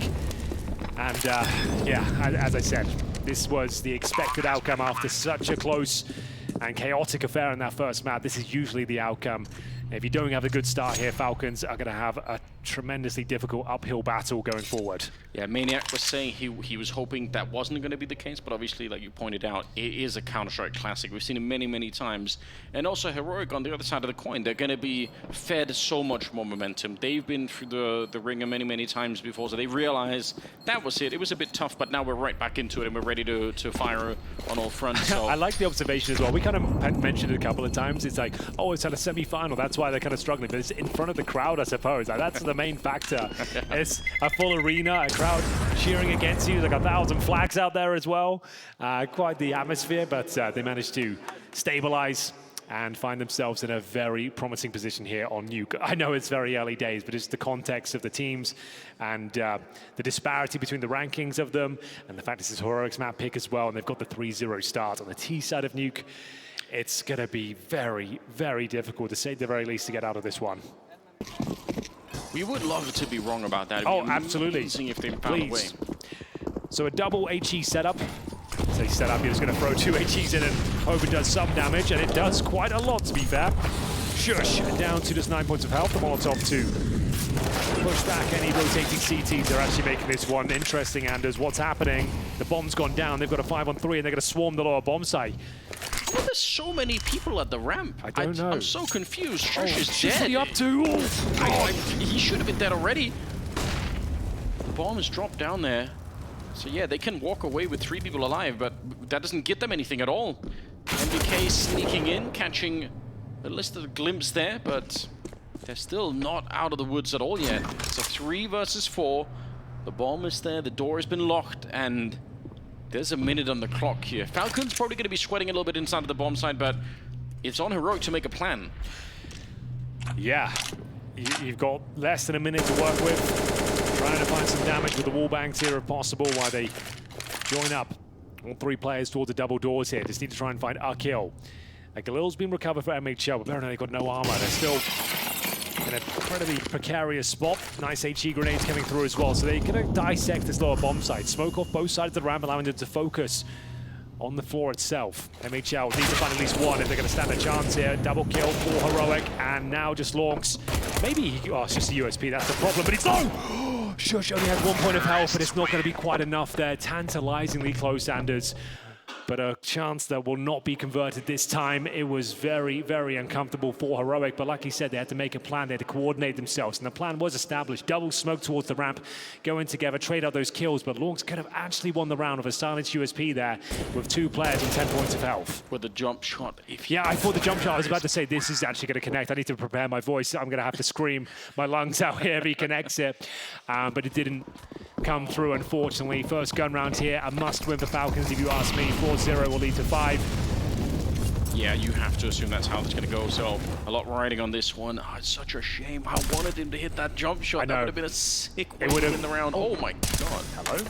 Well, how's he done that? Just a one-tap dink, and you get a sound keep with that as well. So he knows the player's there. All the smokes have been deployed, and the AWP touching a pretty good spot. Yeah, takes down. Opening frag in favor of the Falcons. I don't know how MHL saw that. I think he saw him further back and just was able to find the outline, but some great eyes on him. And with Yabi already getting tagged in the face earlier over by the ramp position, this is starting to look fairly grim for Heroic. Might be a chance at a really good defense here. Molotov on the one side to try and break open. In case there's a crossfire there, you can obviously have CTs on both the stairs, and that's really hard to deal with if you're coming in on the T side. So trying to avoid that. They're down below again, and they've got Yabi, who's just going to be holding that squeak door and trying to catch rotations. But it's on the main force, this 3-man attack towards the bomb side. That's going to make a difference if they actually go for it here. 35 seconds. They still look like they're not quite sure. It's a very, very slow attack coming in from Heroic. They want one more kill before they really try and go for it. Tess says should be dropped here. It's Yabi that will go first. A 5-on-3 in favor of the Falcons here. Might just save this one. Yeah, with 15 seconds, I think you might be right. We'll see. Wow. It's going to be very difficult to do much with this. You can see ducking and weaving, discussing the options that it will be the save. 5 seconds remain, and that's all that's required. Apparently, it's going to be a kill for MBK and NHL. First gun round will go in their favor, but not the clean sweep. There will still be plenty of resources for Cadian and co. They can drop an AK-47 to the likes of Stown. So a pretty decent round from Team Falcons, but still not out of the woods just yet. Couple of times now where they've actually got down towards the B bomb site, but seems like the defense is holding pretty well for Falcons at the moment. That's an encouraging sign, if nothing else. Although I'm curious to see what will happen if Heroic change it up. Usually there's that one round somewhere in that first half when you're on the T side where you're just trying for a much more heavy and direct A execute, and they can be very hard to stop. Maybe especially early on for Falcons if they're missing some of the nades. NBK taking a fair bit of damage. Yeah, they're not done with it yet, but I mean, Falcons getting all the rifles for the last round is amazing. Slower approach here. No wall of smokes down just yet. Ziabi is on the Tech 9. The Glaive Molotov will come through towards right outside, and that's a great kill from Stown. If he can survive this one, it would be fantastic for them. But still, an equal trade would be absolutely fine. Removes the potent AWP of MHL. Yabi, bear in mind, just in that pistol as well. Boros, man of the hour, man of the people. Absolutely wrecked, I'm afraid. Nothing can be done against that. That's a beautiful kill from Tesses, and the lower bomb site is under a lot of scrutiny right now. Body can do nothing, pops himself up with the cause and is removed. And now it will be Falcons to the save. And Tesses was the superstar on the first map as well. Without him, I don't think they get it into overtime at all. I think Falcons just win the map outright, so not surprised to see him step it up. Yabi's been waiting here for a long time at Tech 9. Gonna try and challenge Longs, but he won't be able to win the fight. Yeah, just looking for the upgrade there. And this, they're actually opening up a chance there. This is a little bit precarious. The round should be there, no problem. If he hits that shot, maybe not. But no, they will fall back, save the little they have, and it's going to be an AWP for MBK and an AK, to be fair. So it's actually a pretty decent save, all things considered. They will be able to buy up around this, but it is 4-1 for Heroic on their T-side campaign of Nuke. That last word of the sentence is the all-important one. It's famously a CT-sided affair, especially in these kind of disparity in lineups overall. So you'd assume Heroic are the heavy favorites coming into this one. The fact they've had such a great T-side start as well, there's not much wiggle room left for Falcons here. If they can win this upcoming round, maybe. They need the 4-2 to come through right here, right now. Going down 5-1, I just don't think they'll recover. No, unfortunately. It's nice to save a couple of weapons, and with the fact that they had the flawless round previously, yes, they're still competitive in this next one. All right, then. What have you got for us, Falcons? The problem is with Nuke, you don't have many CT maneuvers you can really bring to the table. Stown just negating the smokes, creating himself a path towards Secret, and that's normally the aim of the game. Get a player down towards Secret, make things uncomfortable, force rotations, and this is the Heroic boost. That's what it's known for. Early damage inflicted, and Boros surely is down. One bullet will drop him, and it's a 5-7 Acadian hunting for him. He knows exactly where he is. He knows he's done the damage. Oh no! He gives it up! A little bit too cocky there, I would say, Anders. They really wanted to run him down. What a sick play overall, but Boros able to at least get the one there. 2 versus 3. Falcons actually a man up now, and the bomb gets dropped. Longs just able to swing against Shush. Leaves Yabi very awkward position, but maybe a little bit too wild. The bomb is back there. I don't know why you'd want to fight this one. Now it's a 1 versus 2, and it's way more winnable for Yabi. As soon as he brings it down, or if he brings it down to the 1 versus 1, he's got a massive advantage. They can't really play together on a map like Nuke. We'll see whether they can detect his presence. They seem to know he's down there towards lower. Lots of damage inflicted, but still plenty of time. 40 seconds here. Body and MBK. The French duo. They're trying to hold strong here. They have to win this round, Anders. The timing is good for that one. NBK taking a deep breath before he looked for the fight. That was definitely a scary moment. 3 versus 1 that they could have almost thrown away, but you know what? They brought it back anyway. 2 people surviving on the Falcons side, so not an enormous amount of money being made, but no bomb plant either for Heroic, and even if there had been, it wouldn't have been very impressive, but they're going to force it up anyway. I love the aggression the leg shot or the damage on the boros, hunting him down with flashbangs and everything else. If they would have killed him without losing anyone, the round is probably over. But they just took too long, and they did lose Cadian in the middle of it. Okay. Force up. Full spy coming through, Cadian. That is brave as you like. And it does work out for a kill. It softens the defense towards upper. Now MBK needs to find multiple frags, and he's delivering on that promise with a couple of kills. And it looks like the round is secure. They've actually done a good job here. There was a point where it looked like Heroic were going to run away with this first half, but they've been somewhat humbled here. Looking for a plant down towards lower. Might happen. They actually could have run straight for it, but obviously they can't know what we know. They thought there was going to be someone down there already. Shush just on his own as somehow MHL going to be able to find the kill on Yambi. 4 people surviving on Falcons, and it's looking a lot better here. 3 to 4. They're picking it up on the CT side. Ostraga, yeah, getting a little golf clap in the back. They're really excited about this, and they should be. Yeah, just a weird round towards that ramp position, right? They got the leg towards boros and just really wanted that kill, and it's kind of opened the floodgates for a few rounds here for Falcons. Don't take anything away from MBK, though. This is a great performance in the upper bomb side. The double kill was absolutely required from him there, and he delivered. So the force spy has been pushed back pretty much to speak of here, as Shush will be challenging towards main. This time the smoke is awkward for body, but stabilizes, finds himself a double kill. Maybe on for the triple here as well. He can't believe his luck either. It felt like he actually pulled out to the pistol before the shot even registered on the M4. I don't even know how he got that second one, but it'll get the job done. Yabby can try and play for damage. He can try and do a little bit more. Boros probably should have been dead. A little bit of rusty Yabby maybe, not really feeling it here. Well, Falcons certainly are. After being down 4-1, they've managed to scrape together 3 rounds in a row, sabotaging the finances of Heroic, and they still don't really have a buy available to them. I think this might be half buy territory. It's quite early on. You've already got a map under your belt. You don't need to win this round. I would advise them at this stage to take the half buy. Otherwise, you could let this one spiral again due to the finances. So I'm expecting Pistols here. They're averaging like $4,000 per player. They could win the round off this. I'm not saying it's not possible. I would just say in the grander scheme of things, taking the half buy here might be the better option.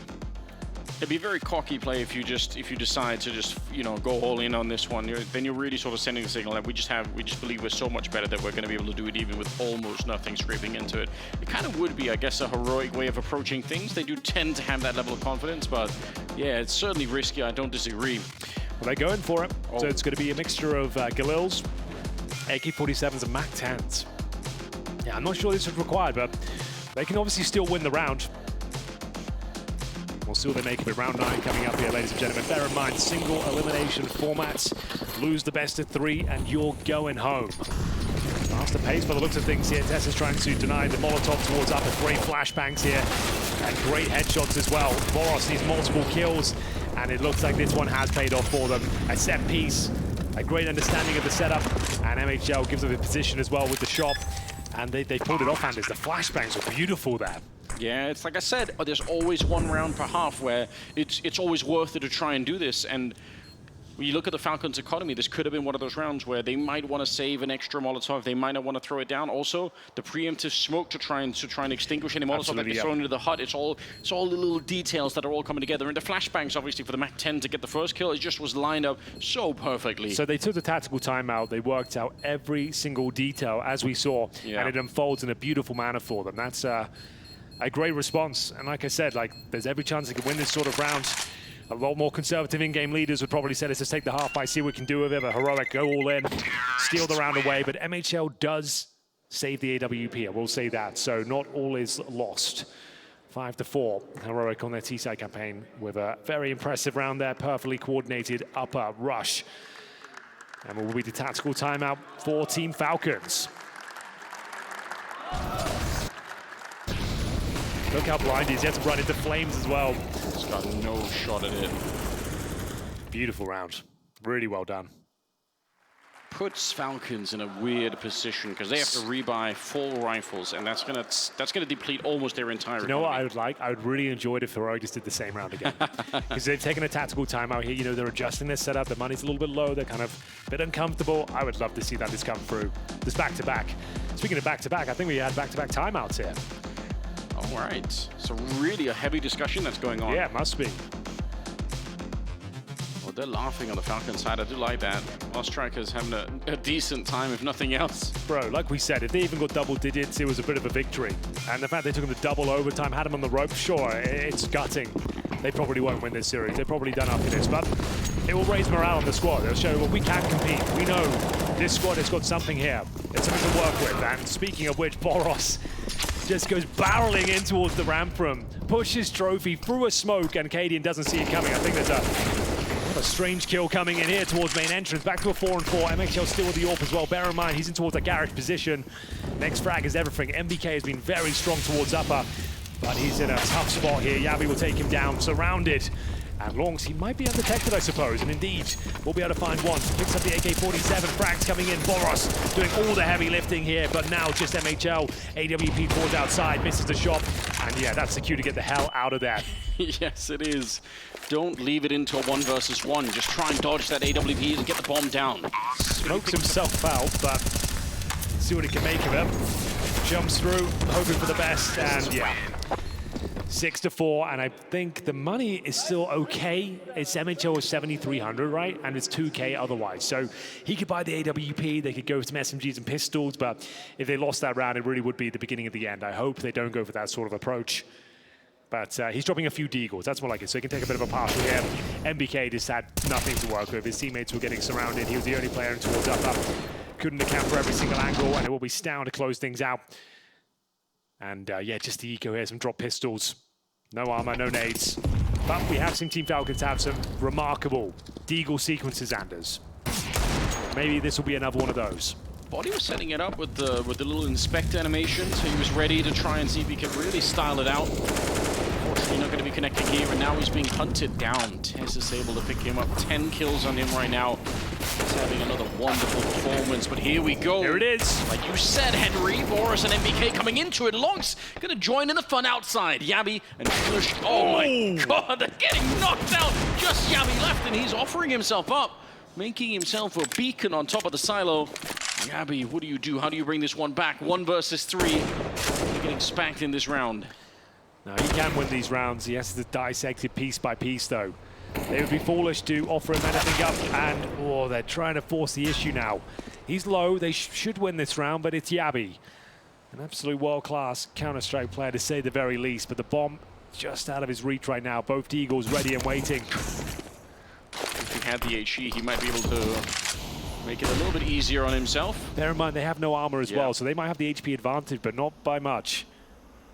A couple of bullets from the AK will deal with them. Oh, it's so close. There's the tear down, and they set it up nice. A 1-2 punch. Falcons, they answer back. Turns out Deagles is what got the job done. Yeah, and that's Deagle no armor as well. That's MHL. Instead of buying the AWP, go for the hero play, offering resources up to his teammates. Everyone seems to be very capable with the pistols, and they're delivering on all fronts here. And it's a bit of a sloppy round from Heroic. They're trying to group force outside and make it happen, but they could have done a wall of smokes. They could have really made it a bit more comfortable for themselves. But they're the ones on the force by now. Tech 9s, Mac 10s, Deagles, and Acadian Orb. And he's been having trouble around by boros. Has made him feel a little foolish at times.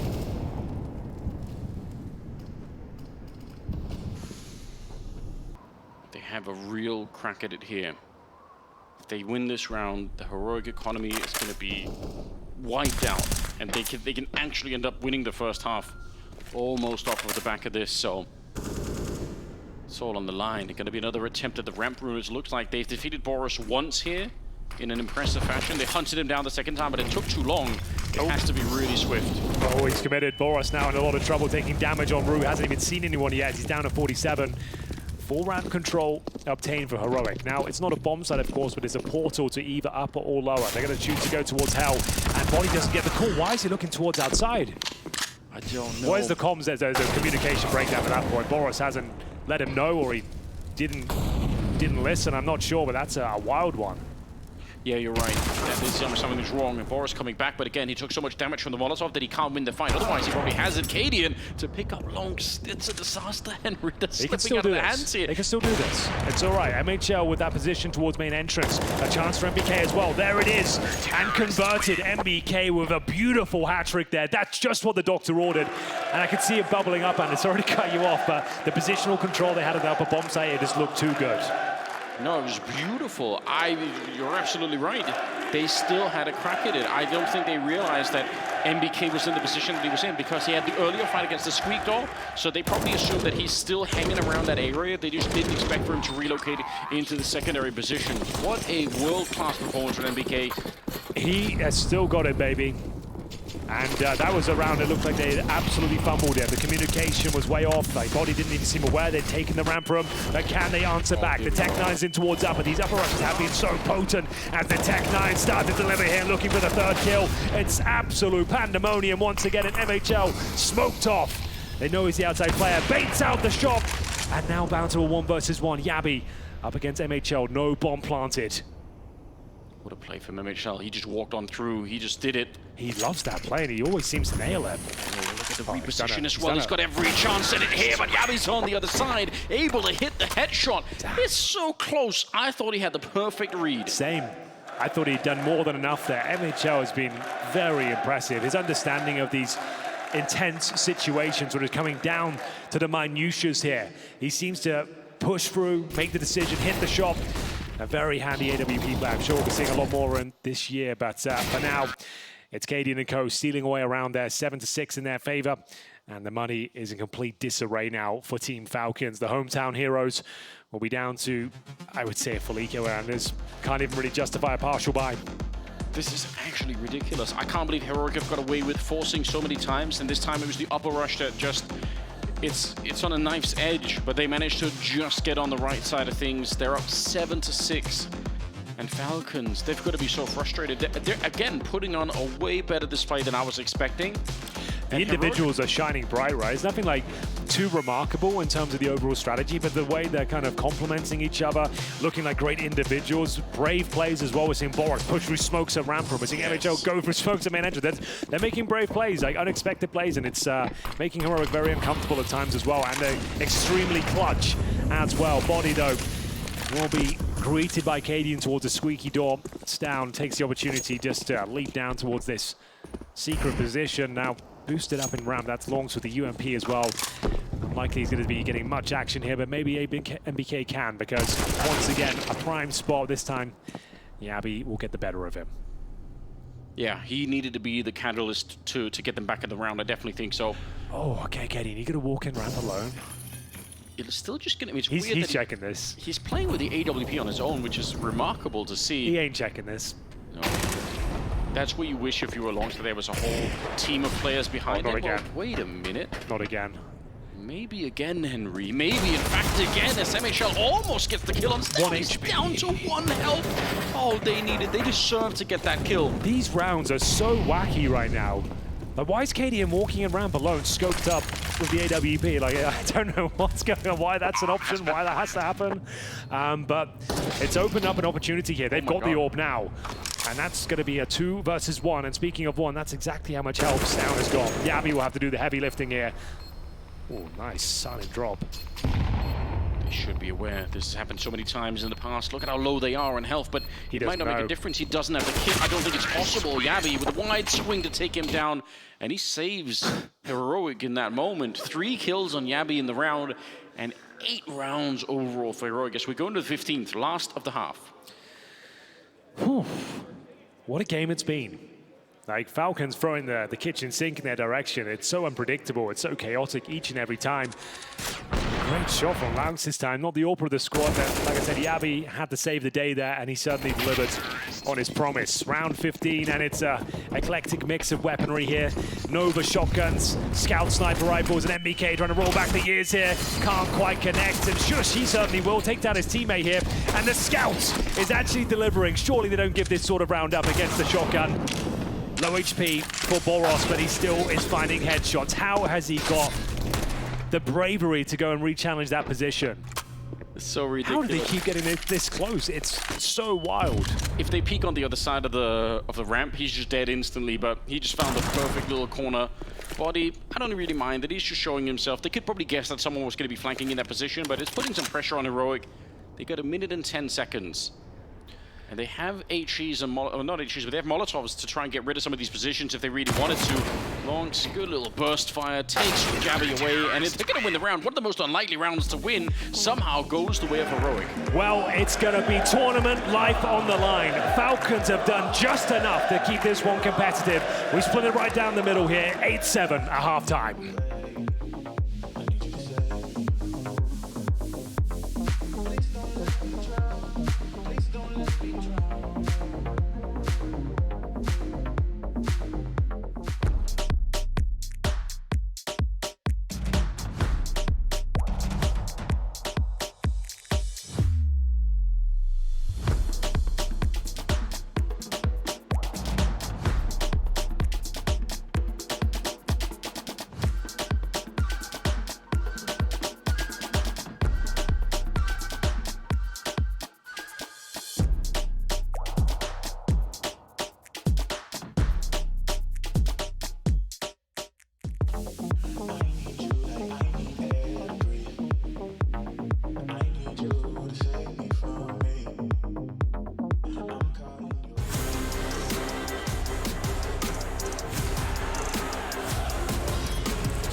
I'm here with Isak from Gamers Legion. They have just won on the B stream against Apex, knocking them out of the competition.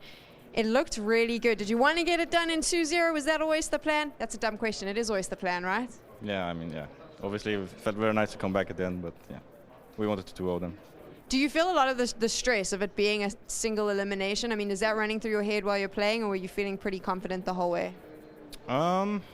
I mean, I see how it applies pressure. I think it does to every team who plays here, but I feel like in my personal way, I handle stress pretty well, I would say. So I just try to keep it all out and just focus on the game. And you know, I mean, I don't really like the single elimination, but you know, it makes it more spicy in a way. Why don't you like it? Because in the past we're always losing the first game, so it feels good to break the curse. But yeah, I mean, we feel good now. I like it. I think you don't like it because there's no safety net, but it obviously helps you play better. I actually spoke to Neelan about this, so I want to run it past you. Do you think a lot of Counter-Strike fans underestimate the strength of this team? Yeah, I think so. I mean, on paper, maybe we don't have the best firepower, everything, but I feel like when everyone's firing on all cylinders, I feel like we're all very good, and we match very well together as well.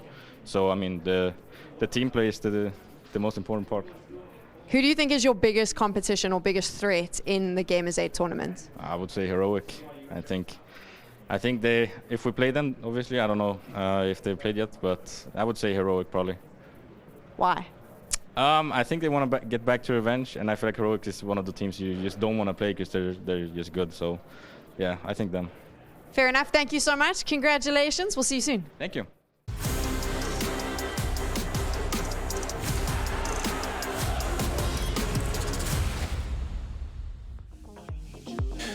Welcome back, ladies and gentlemen. Team Falcons taking on Heroic, and it's split right down the middle, but that doesn't tell the full story. It was Heroic on their T-side campaign, managing to come out on top. They've already got a map under their belt, Anders, and it looks like we're course correcting here. We're back to the script. 2-0 looking likely, unless some absolute crazy scenes are delivered in front of us right now from Team Falcons. They need to win the pistol. They need to get off to a good start. But I've got to say, I'm already very impressed. I thought this was going to be way more of a one-sided game. And Falcons have shown up here. Home turf for them, and they do look very, very strong. Launch coming up with 16 kills. NBK really rolling back the years. He's a 13, and he was immaculate as well on the opening map of Mirage. So let's see what they can do. Dually there on the side of Shush, and no diffuse kits, no double kit, not even a single one on the CT side. Well, yeah, it was Falcons went for the double diffuse kit to open things up. You don't see that too often, but it didn't quite work out. We're going to see boros kind of shot he would connect. Usually, Cadian doesn't even give him a chance. Clinical headshot there. And Yabi doesn't need to commit to this. He can fall back, give them the ramp. As I said before, it's not a bomb site. You don't have to fight to the very end there. NBK trying to use the flames to steal a kill away. He's thinking about it. NBK, he's actually thinking about it. It looked for a long time like his crosshair was suggesting he was none the wiser, but good shot. Brings it back into a 4 versus 4. Now they have the setup for it. They don't have any flashes to get over the ledge here, but they might have the smoke. Yeah, they're going to put that smoke, usually thrown from the CT side for a retake, but it looks like they want to try and see if they can get the job done. MHL getting a couple of kills down with a good shot in return, but Body, it's a free kill onto Cadian, and just like that, it's down in a 1 versus 3. And that smoke inside of the bomb site, you can still see the fading parts of it there. It's such a sick smoke. Usually CTs will use it for the retake, but Falcons using it to even get into the bomb site to begin with. It's on Stown, and again, not a kit to be found. MHL with a great triple in this one. Yeah, another hat-trick from MHL. What a name he's making himself in Riyadh here. Amazing performance. Well, not just the AWP, very handy these pistol rounds. And it's Cadian got the opening frag as well against boros. You think that would be enough, but no, absolutely not. This was the play that brought Falcons back into it. NBK delivering once again there. Great understanding of the scenario, great positioning in general from the squad, and they will tie things up 8-8. Force buy, of course, expected from Heroic, as is tradition, really, here on Nuke. And Tesses will be sacrificing his Kevlar and pistol to enable Cadian to have scout armor and some cash as well. So going for the big picture play here. We'll see if Cadian can deliver. He needs to find a couple of tags at least to justify this sort of investment. Tesses is going for the Zeus instead, just to note that. Very interesting, but in the right position. Might not be one that you check very often. It's actually a very difficult spot to clear, so we'll see what he can make of it. It's going to fall apart for him if they swing around the long way around the boxes, but yeah, it's a good spot because you can't Molotov it, right? Because that's your main avenue of approach. You have to face check it. So that's why it's so potent, but we'll see if it comes through. That's if they go right. It's quite kind of uncommon. It should be uncommon at least to even focus on the ramp in these sort of rounds because it's such a tight choke point. The crossfires can be set up, so normally wanting to even just treat it like a gun rack. Get the wall of smokes down, try and steady Gev up, dissect the map, but it's down. A little bit of an opening potentially. MP7 on the other side over MBK. Oh, and looking up, Stown. There was someone up there, but not able to see anything. Body. Gonna get the kill on Yabi instead, and that Zeus is just a distant memory at the moment. This A bomb side is slowly getting picked apart. Shush finding a shot there, but he's not gonna get anything more than that. He tried. Just a bomb. Find a bomb. Oh my god. There's 27 seconds, but I don't think he can live through this round, unfortunately. He's doing some damage, but they should be able to hunt him down. Even now, I wouldn't be that worried if I was on the Falcons side. One bullet catching Tesses, and he's gonna be dead. There we go. Launch's able to catch him, but there was a moment in time, if there had been another player left on Heroic, it would have been really wacky. Well, once again, there's only one round separating these two teams. May I remind you, this is, according to HLTV, the #1 team in the world versus the ranked 104th. And no one thought this would be a competitive game. It's looking likely to be the 2-0 still, but bear in mind it was double overtime affair with the stars of Team Falcons soaring high in the sky. MHL, a magnificent performance throughout this series. MBK, as you mentioned, rolling back the years. We normally say that's a bit of a joke, but he actually is. He's actually looking really, really good right now. Yes, he is. And it's going to be boros leading the charge here against not very much here. The pistols and scouts. There is an M4, and Stown will start to answer back here. The fast round could actually fall apart. Tesses was the only one that had no weapons to fight with, and he's the first one to go down. Yabi, I don't think they were ready, Falcons, for this much of a buy-up on the Heroic side. I don't think I was. No, it's a very cheeky buy-up. They did it on the T side as well. They just feel so confident in these rounds, but it might come back to haunt them. It might do, but it's a 3-on-3 and they're relatively low, but still, Falcons are being a little bit ruffled right now. They're not really sure how this has happened. Cadian hits another shot. And another, they're so low now, and they're going to have to try and take him out. They'll get the kill, no problem, but the damage has been done, and that's more than enough for Yabby. He'll convert the first, gets the information on the second as well, and this force buy, certainly against the grain. Not many teams will do this, and MHL has just cost himself another 10 HP. That's not ideal. And can he get the plant in? The fire might actually spread to him. He's got to be so careful. I think he still wins it. Okay, maybe not anymore. It's the sort of round they seem to win, even when everything goes wrong. But there it is. Like you pointed out, like that's the unexpected. You're just assuming you're running into USPs, and that's why they go for that sort of buy, I suppose. Sure, it's a massive risk, but if you pull it off and they just go for like a ramp rush, like I said, that's the tightest choke point. You think you're just running into USPs, and all of a sudden there's scouts and pistols and an M4, and everyone's really confused and not really sure what's actually going forward here. And that assumption is confirmed by the fact that the first player they run into is Tessus, who does have the USP. So if they get the kill, they think that's great. We're going to move forward, and then Gabby's in the control room with the M4, and they got the scout on the other side, which obviously the double tag there is devastating for them. Wow, they're getting away with some mad rounds, and there's still a tied-up game. I think that's what's really heartbreaking for Falcons here. If Heroic don't win some of these cheeky rounds, Falcons actually have a sizable lead at this point in time. Oh, they've certainly kept up today. Individual form has been dead even. Body, he can't really justify the drop down. Trying to make things uncomfortable with the Molotov, and it's certainly doing that, but it's going to be Shush to open things up. Finds Boros, the danger man. A double kill comes in. 5 versus 3, they don't have to keep committing to these frags, but they're finding kill after kill. The bomb has been dropped. It's looking likely to be a clean sweep. Just Launch remains here, and the cavalry is on their way, looking to find this final kill. 10-9, Heroic. Have a great showing there in the last couple of rounds here. That's going to put Falcons in a really undesirable position. Upgraded to 4 AKs behind that round. They've just stolen almost all of them. Oh dear, oh dear. That's so devastating.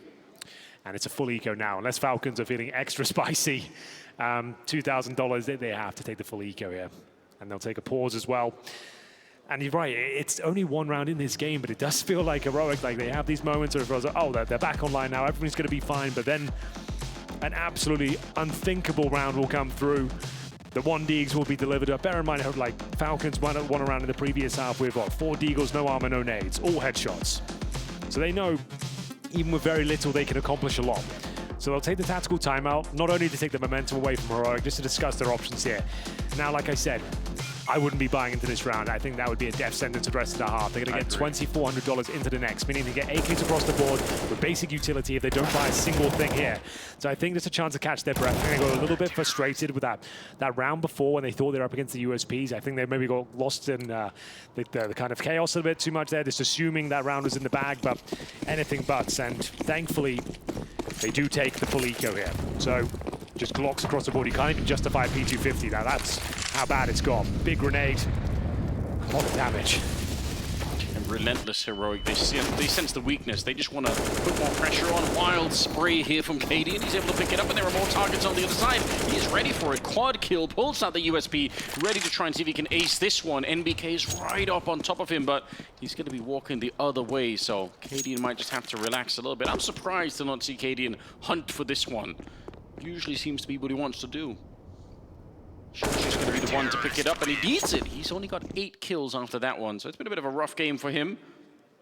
But it does not change the fact that Heroic are up 11-9. Falcons, no bomb plant, obviously. They can barely put together a buy in this one. It's not going to be the most impressive one, but it has to work. They're 5 rounds away from getting knocked out. But they've put on a hell of a show, Anders. They absolutely in terms of letting people know this team means business. This team has stars that maybe ones we're not massively familiar with, but MHL especially. What a clinic he's put on today.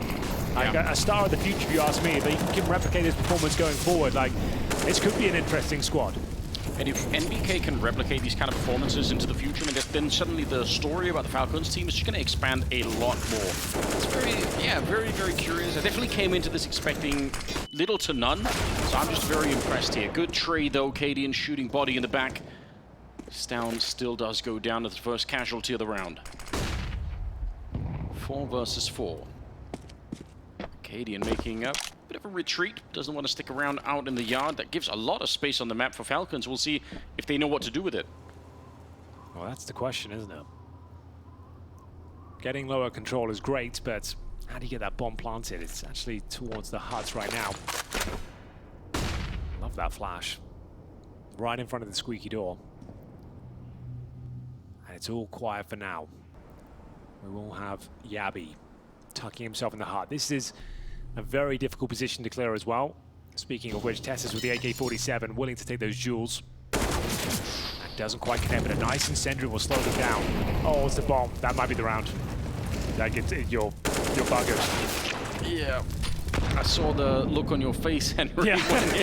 The Molotov is that's a bit of a problem, but when then the bomb is dropped on the wrong side of it, you're in a lot of trouble there. Lawrence is going to be going down. I think recovering that bomb would have probably never happened. That's a hard one to get out of.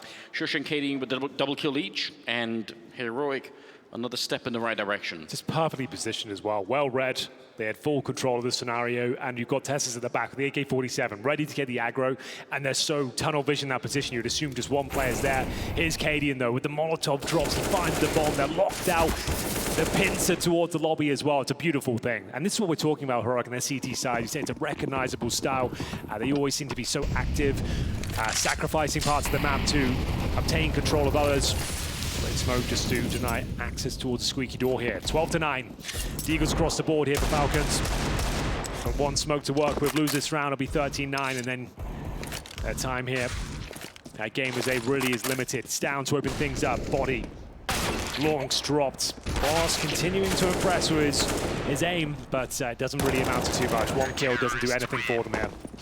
And the problem is playing that aim-based style is very hard to do against a team like Heroic that have 5 players. It works on Mirage, Sanders, as we saw. It works very well on Mirage. But Nuke is just a different map in the way it plays out. And that's why they've picked it, in my opinion, knowing this is a fresh look to the lineup. They brought in star power in terms of individual performance. The former Boros, get him on Mirage, let him off the leash.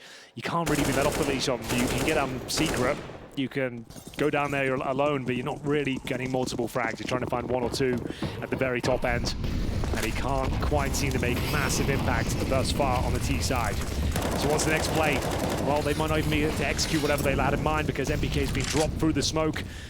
Speaking of which, the entrance towards Secret will be open momentarily. Long's waiting for his opportunity to jump in. It's also really evident that Heroic are not afraid of Boros out in the yard. They are struggling to fight him. They're not cowering away thinking, ooh, he's going to be a really strong player. I mean, they probably know how good he is, but they're not playing like they have any respect for him at the moment, and that makes it very tricky. He's not going to have the extra second or two to pick up a second fight. Every time, it seems like he's just getting traded out there. He's doing fine right now. He's got 12 kills, about the catching up with the rest of the team, but still, they need a lot more, and Heroic aren't giving it any opportunities here. Yabi goes down, so it is back into a 4-on-4, and actually the timing, I think you might have seen the gun barrel there. Tessus walks back into it, but Boris just catching the tip of the AK on the other side. That's a bit unfortunate. It really is. A 4-on-2, the best chance they've had in some time here, Falcons, and Lawrence has flashed himself, unfortunately. Second flash available.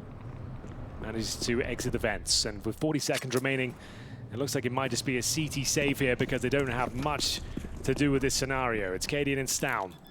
Stown at least exploring the options here. If he finds a quick kill towards main, you never know, and there is an opportunity to get one, but starting to peel off. I think Cadian is already elsewhere. He's towards ramp, so yeah, doesn't look they'll be going for this one. Falcons once again finding double digits,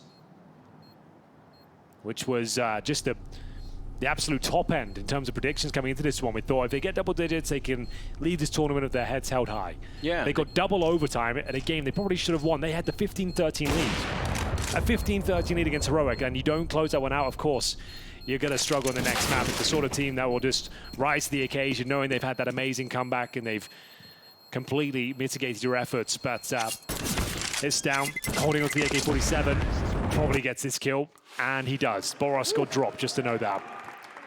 Yeah, a little bit of too much chaos at the end of it. But the problem is that that's actually a really important kill. It might not seem like a big deal, one kill, they've just won the round, but they're only going to get $3,400 per player going in by winning by virtue of explosion. 2 players survive, they need drops. So someone's going to have to sacrifice their utility. And there's so much money for Heroic. I think I saw $14,000 on Shush coming into this round. So oh dear, they're still in a very comfortable position. You can see that reflected now. MBK with the Galil. To be fair, he's been very good with it.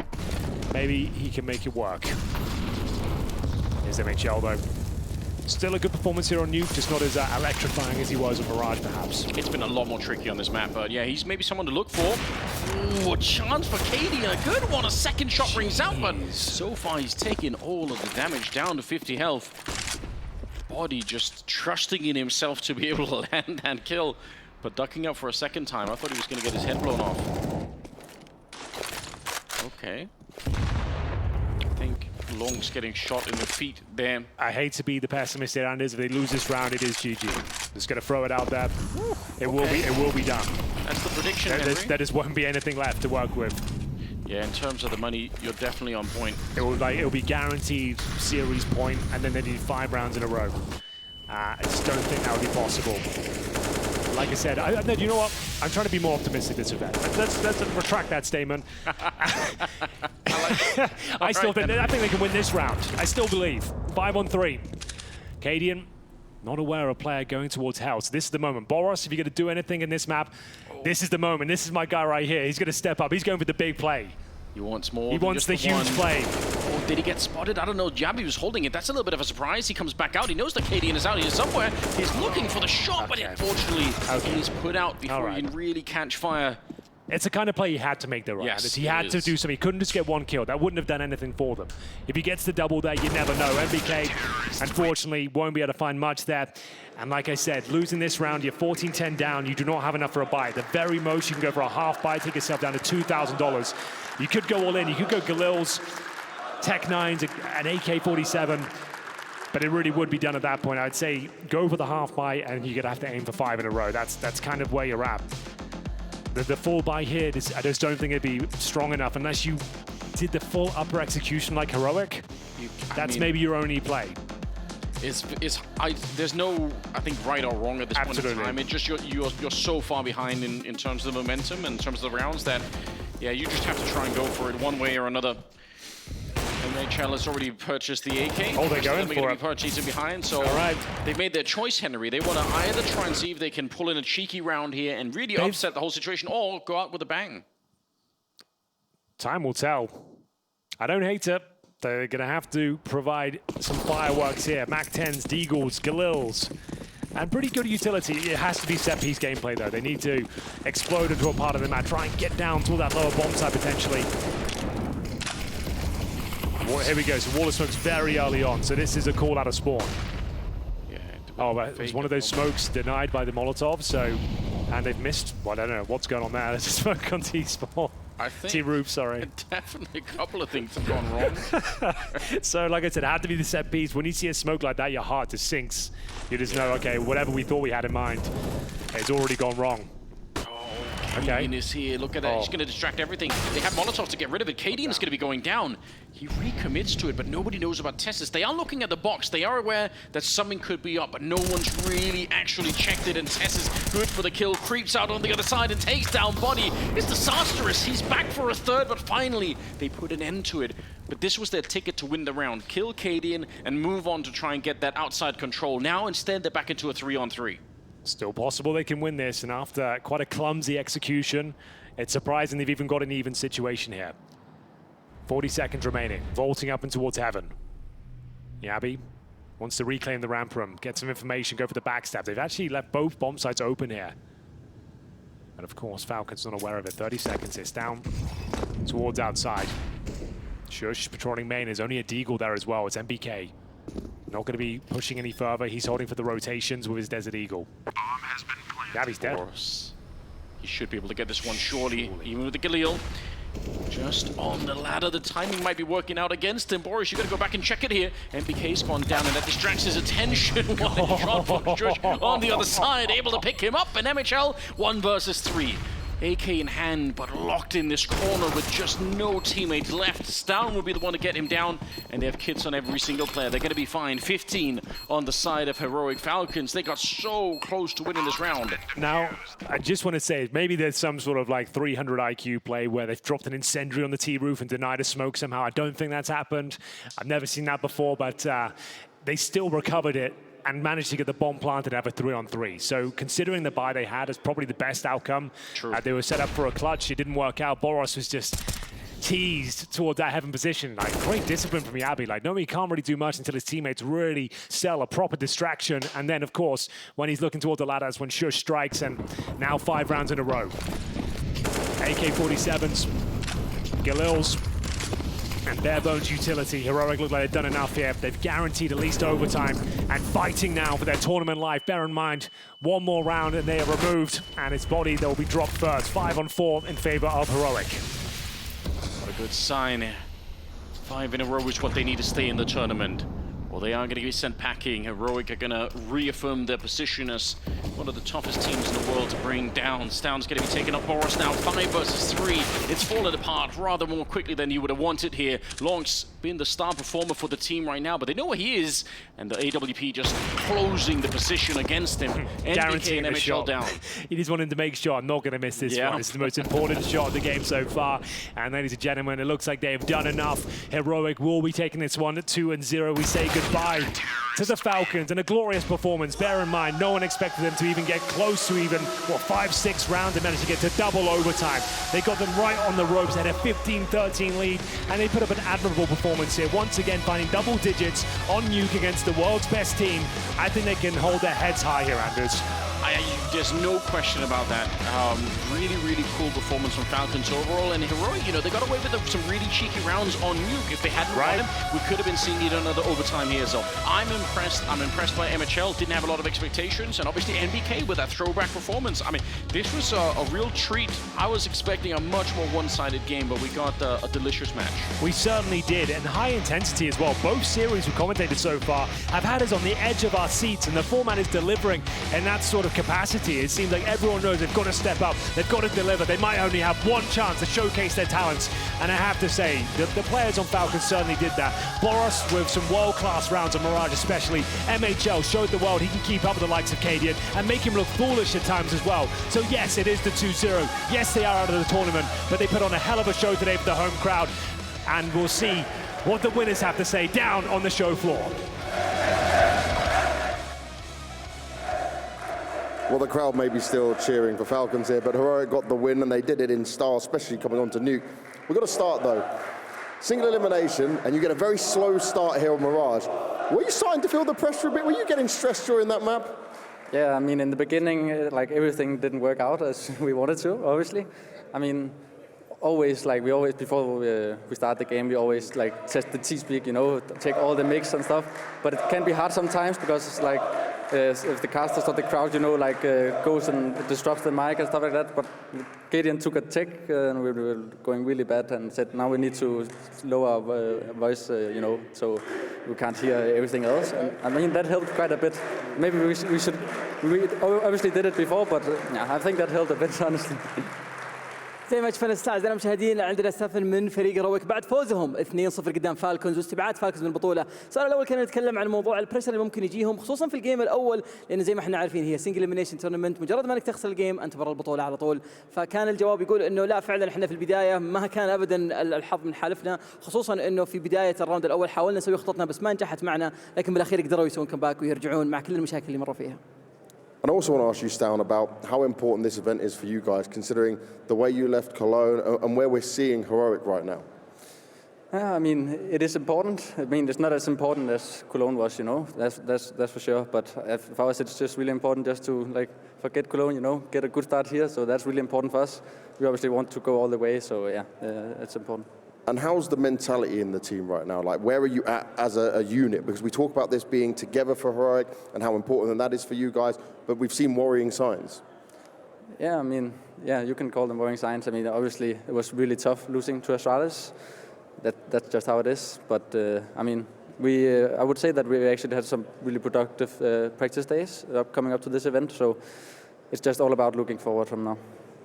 زي ما تشوفون في السؤال الثاني سألنا سفن على موضوع الرن حقهم اللي شفناه في كولون. صراحة كان قدامهم مباريات صعبة وفعلا هم أدوا أداء كويس، وكان الكثير متخوف إنه هيرويك الأداء حقهم ما راح يكون في المستوى في جيمرز 8، لكن كان يقول إنه فعلا حتى المنتاليتي حقتنا ما كانت الأفضل في دخولنا بالبطولة، لكن إنه صحيح إنه الإيفنت هذا مهم بالنسبة لنا ونحاول قد ما نقدر إننا نأدي الأفضل اللي عندنا ونرجع ثقة الناس فينا كلاعبين هيرويك.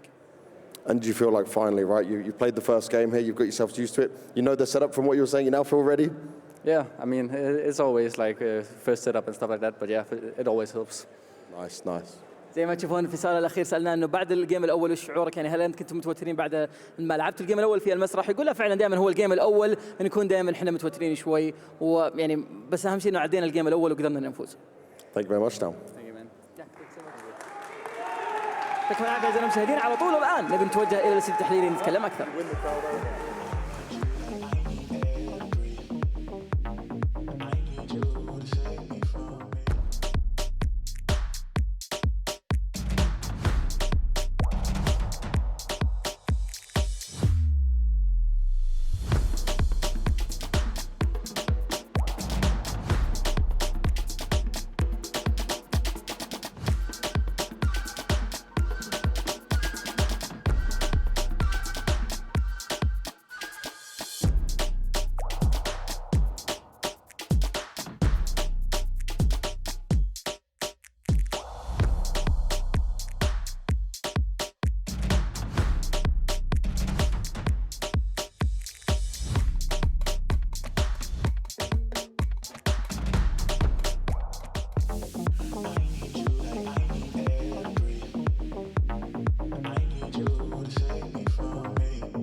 into your heart.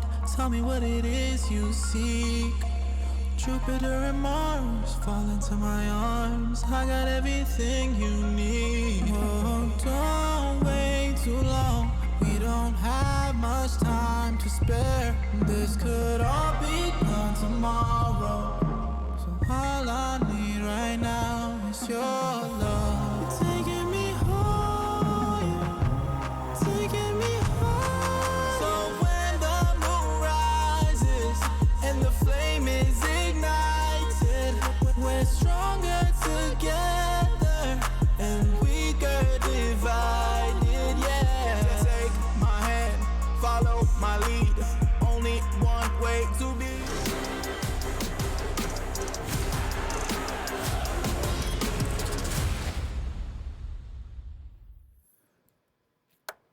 Well then, what was a very, very closely guarded first map has turned into now Heroic Show, where in which we do send the Falcons packing to go back home. Welcome back to Gamers8, everybody.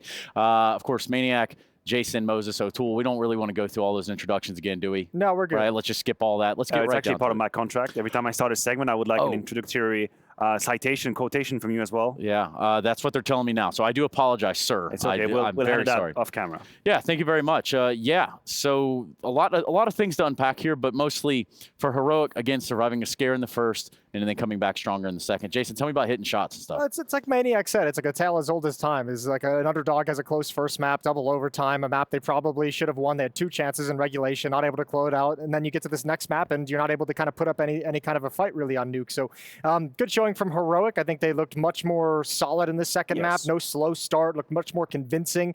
And yeah, they just got the job done. This is what is supposed to happen between these two teams. That is the map. This is how it's supposed to go down when Falcons go up against Heroic. I think Stone had a couple of true words with James as well on the stage. He said at the very beginning, we were a little bit lost. You know, our comms was off. We were getting a little bit impressed by the shouting around. We had to set up our own thing. We didn't find the rhythm.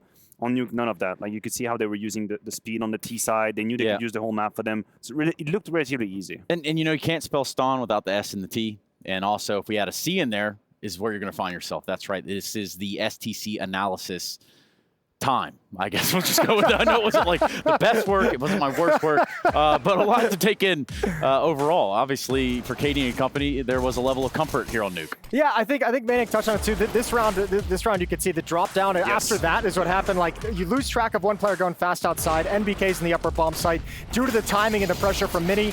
Kind of loses focus on Hut. Gets picked off from Hut. So you could just see the disorganization. The dominoes just fall so quickly on this map, and for an inexperienced team, it's even harsher. I agree, and the contrast is so stark when you move on to the second half, and you see Falcons are trying to play with that 7 philosophy. They're trying to have that boros drop into outside fast, trying to get under heaven. But then when Heroic is getting tested, they actually know how to handle it. Like we even have this moment when boros is about to flank, Cadian spots him from the side of the eye, gives the info to Yabi. Heroic just know how to handle this. On an individual level, they get to deal with the chaos much better than Falcons did. Yeah, and Jason, I think we run it straight back to the idea of the quarterback. You know, we talk about MVPs, and well, we can't do that without it being a Kadayu MVP, Jason. Yes, indeed. Great. Cadian, he had a great series. Did I say that wrong? I probably I don't know. I'm just laughing because of, you know. Yeah, go ahead. Yeah, Cadian, I had a great series, 51 and 40 for him. And he touched on it as well. Like so many things he provides even outside of the server as well. We talked about in a single elimination event. Important to have a captain as strong as him that's going to get you in the mood to play. But this was a fantastic series for him. Despite the fact that it felt like maybe on Mirage, MHL probably had more impact with the op than Cadian did. I mean, he was still an absolute beast and a good performance from Cadian. Yeah, that was very well rounded. I agree with you. Again, a couple of moments he punished outside. His reads here. He's the secondary RAM player coming out of the secret 125 timing as well, just completely punishing Falcons. And I know that when we went from online to LAN, Cadian was one of the players that we were maybe scrutinizing just a little bit from that switch to online to LAN with a little bit of a drop-off. I think he came over it. He came over it. He's factually the second highest rated player on LAN when you look at Heroic right now. He's your second go-to, and once again, he did them dirty on that best of 3. Yeah, he really did. I want to give a shout-out as well. Cadian's the MVP, but I want to give a shout-out, like an honorable mention over to Tess's, just because we don't get to mention him too often in these kinds of regards. He had another great series as well. Participation awards for you in the US, right? Yeah, actually. Funny you should say that. Jason, let's talk about participation awards. He had 52 kills. That's not participation. That is right there with Homeboy. So I mean, I just want to show some love. But from now on, we know Maniac hates Tess's. So not a very neutral fella, is he? It's unbelievable. Like you're either first, you're I don't just know last. what it is. First it was underdogs at Paris. Now it's Tess's here. Well, I think it was Chad Bircher that coined the term respect underdog. Respect underdog. Which is kind of something you had to do in the first map of the series, not so much the second one. You had to. Yeah, but overall, yeah, we do say goodbye to Falcons. They had quite the fan base here. It's kind of a shame, really. Yeah, that was cool. Yeah, I like that. I mean, and it was interesting hearing from Stone saying like, yeah, that actually kind of did throw us off a little bit because it was something we mentioned too, almost as like a little bit of a throwaway is, you know, the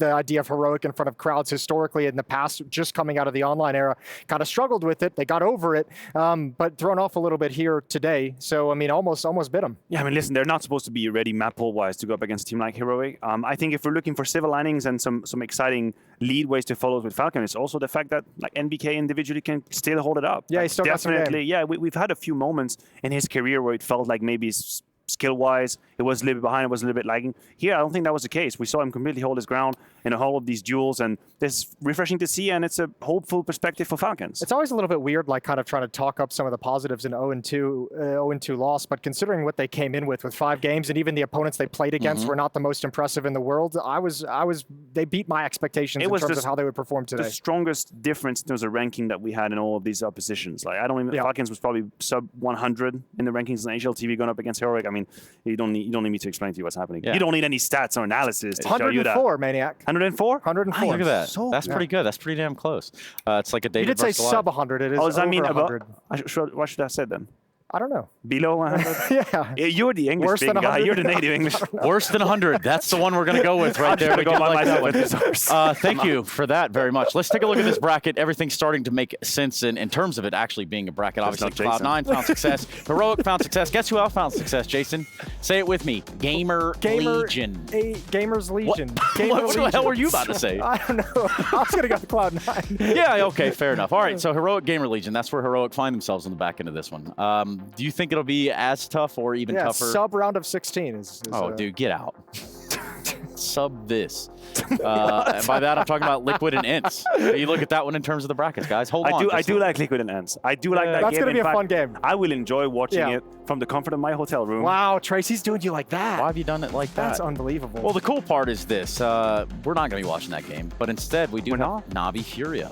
That one is on the cards. That is on the fight card. That's a wonky game. We'll get into that shortly, I guess. Oh, you can start right now if you'd like. We only have 30-something minutes, Jason, so please take it away if you'd like. It's just going to be a little interesting. Teams that looked a little like disorganized in Cologne, obviously with massive sweeping roster changes that are going to fundamentally change the way they have to play, going head-to-head in a clash. I don't think either of those teams, watching both of them in Cologne, made me feel uncomfortable. Look, the premise is that Furia is going to do better than Cologne. That's the premise of the exciting matchup. They have to. If right now you just take the picture-in-picture what happened in Cologne, you put them against Navi, they get absolutely obliterated. That's the fact. But I hold on to the dream that this Furia lineup is going to actually come together and provide us way more than what we've seen in Cologne. I mean, Kisrado is just looking human, whereas it's supposed to be an absolute machine. You hold on to that dream all day, baby. I'm not letting go. I'm not letting go. I'm on that door on the ocean, and Rose let me. Oh, whatever. Look, I'll just handle it. I don't know who I am in that analogy. You're Jack, and you do in fact let go of the door. I do in fact let go of the door. Okay. Let me go. Save yourself. This is Titanic. I'm just kidding. Thank you so much, gents. Let's go ahead and get us out of here. For the time being, we need to run far away from these cameras. No, I'm just kidding. We do have a little bit of a break. We come back. It is Navi Furia. This is Gamers8.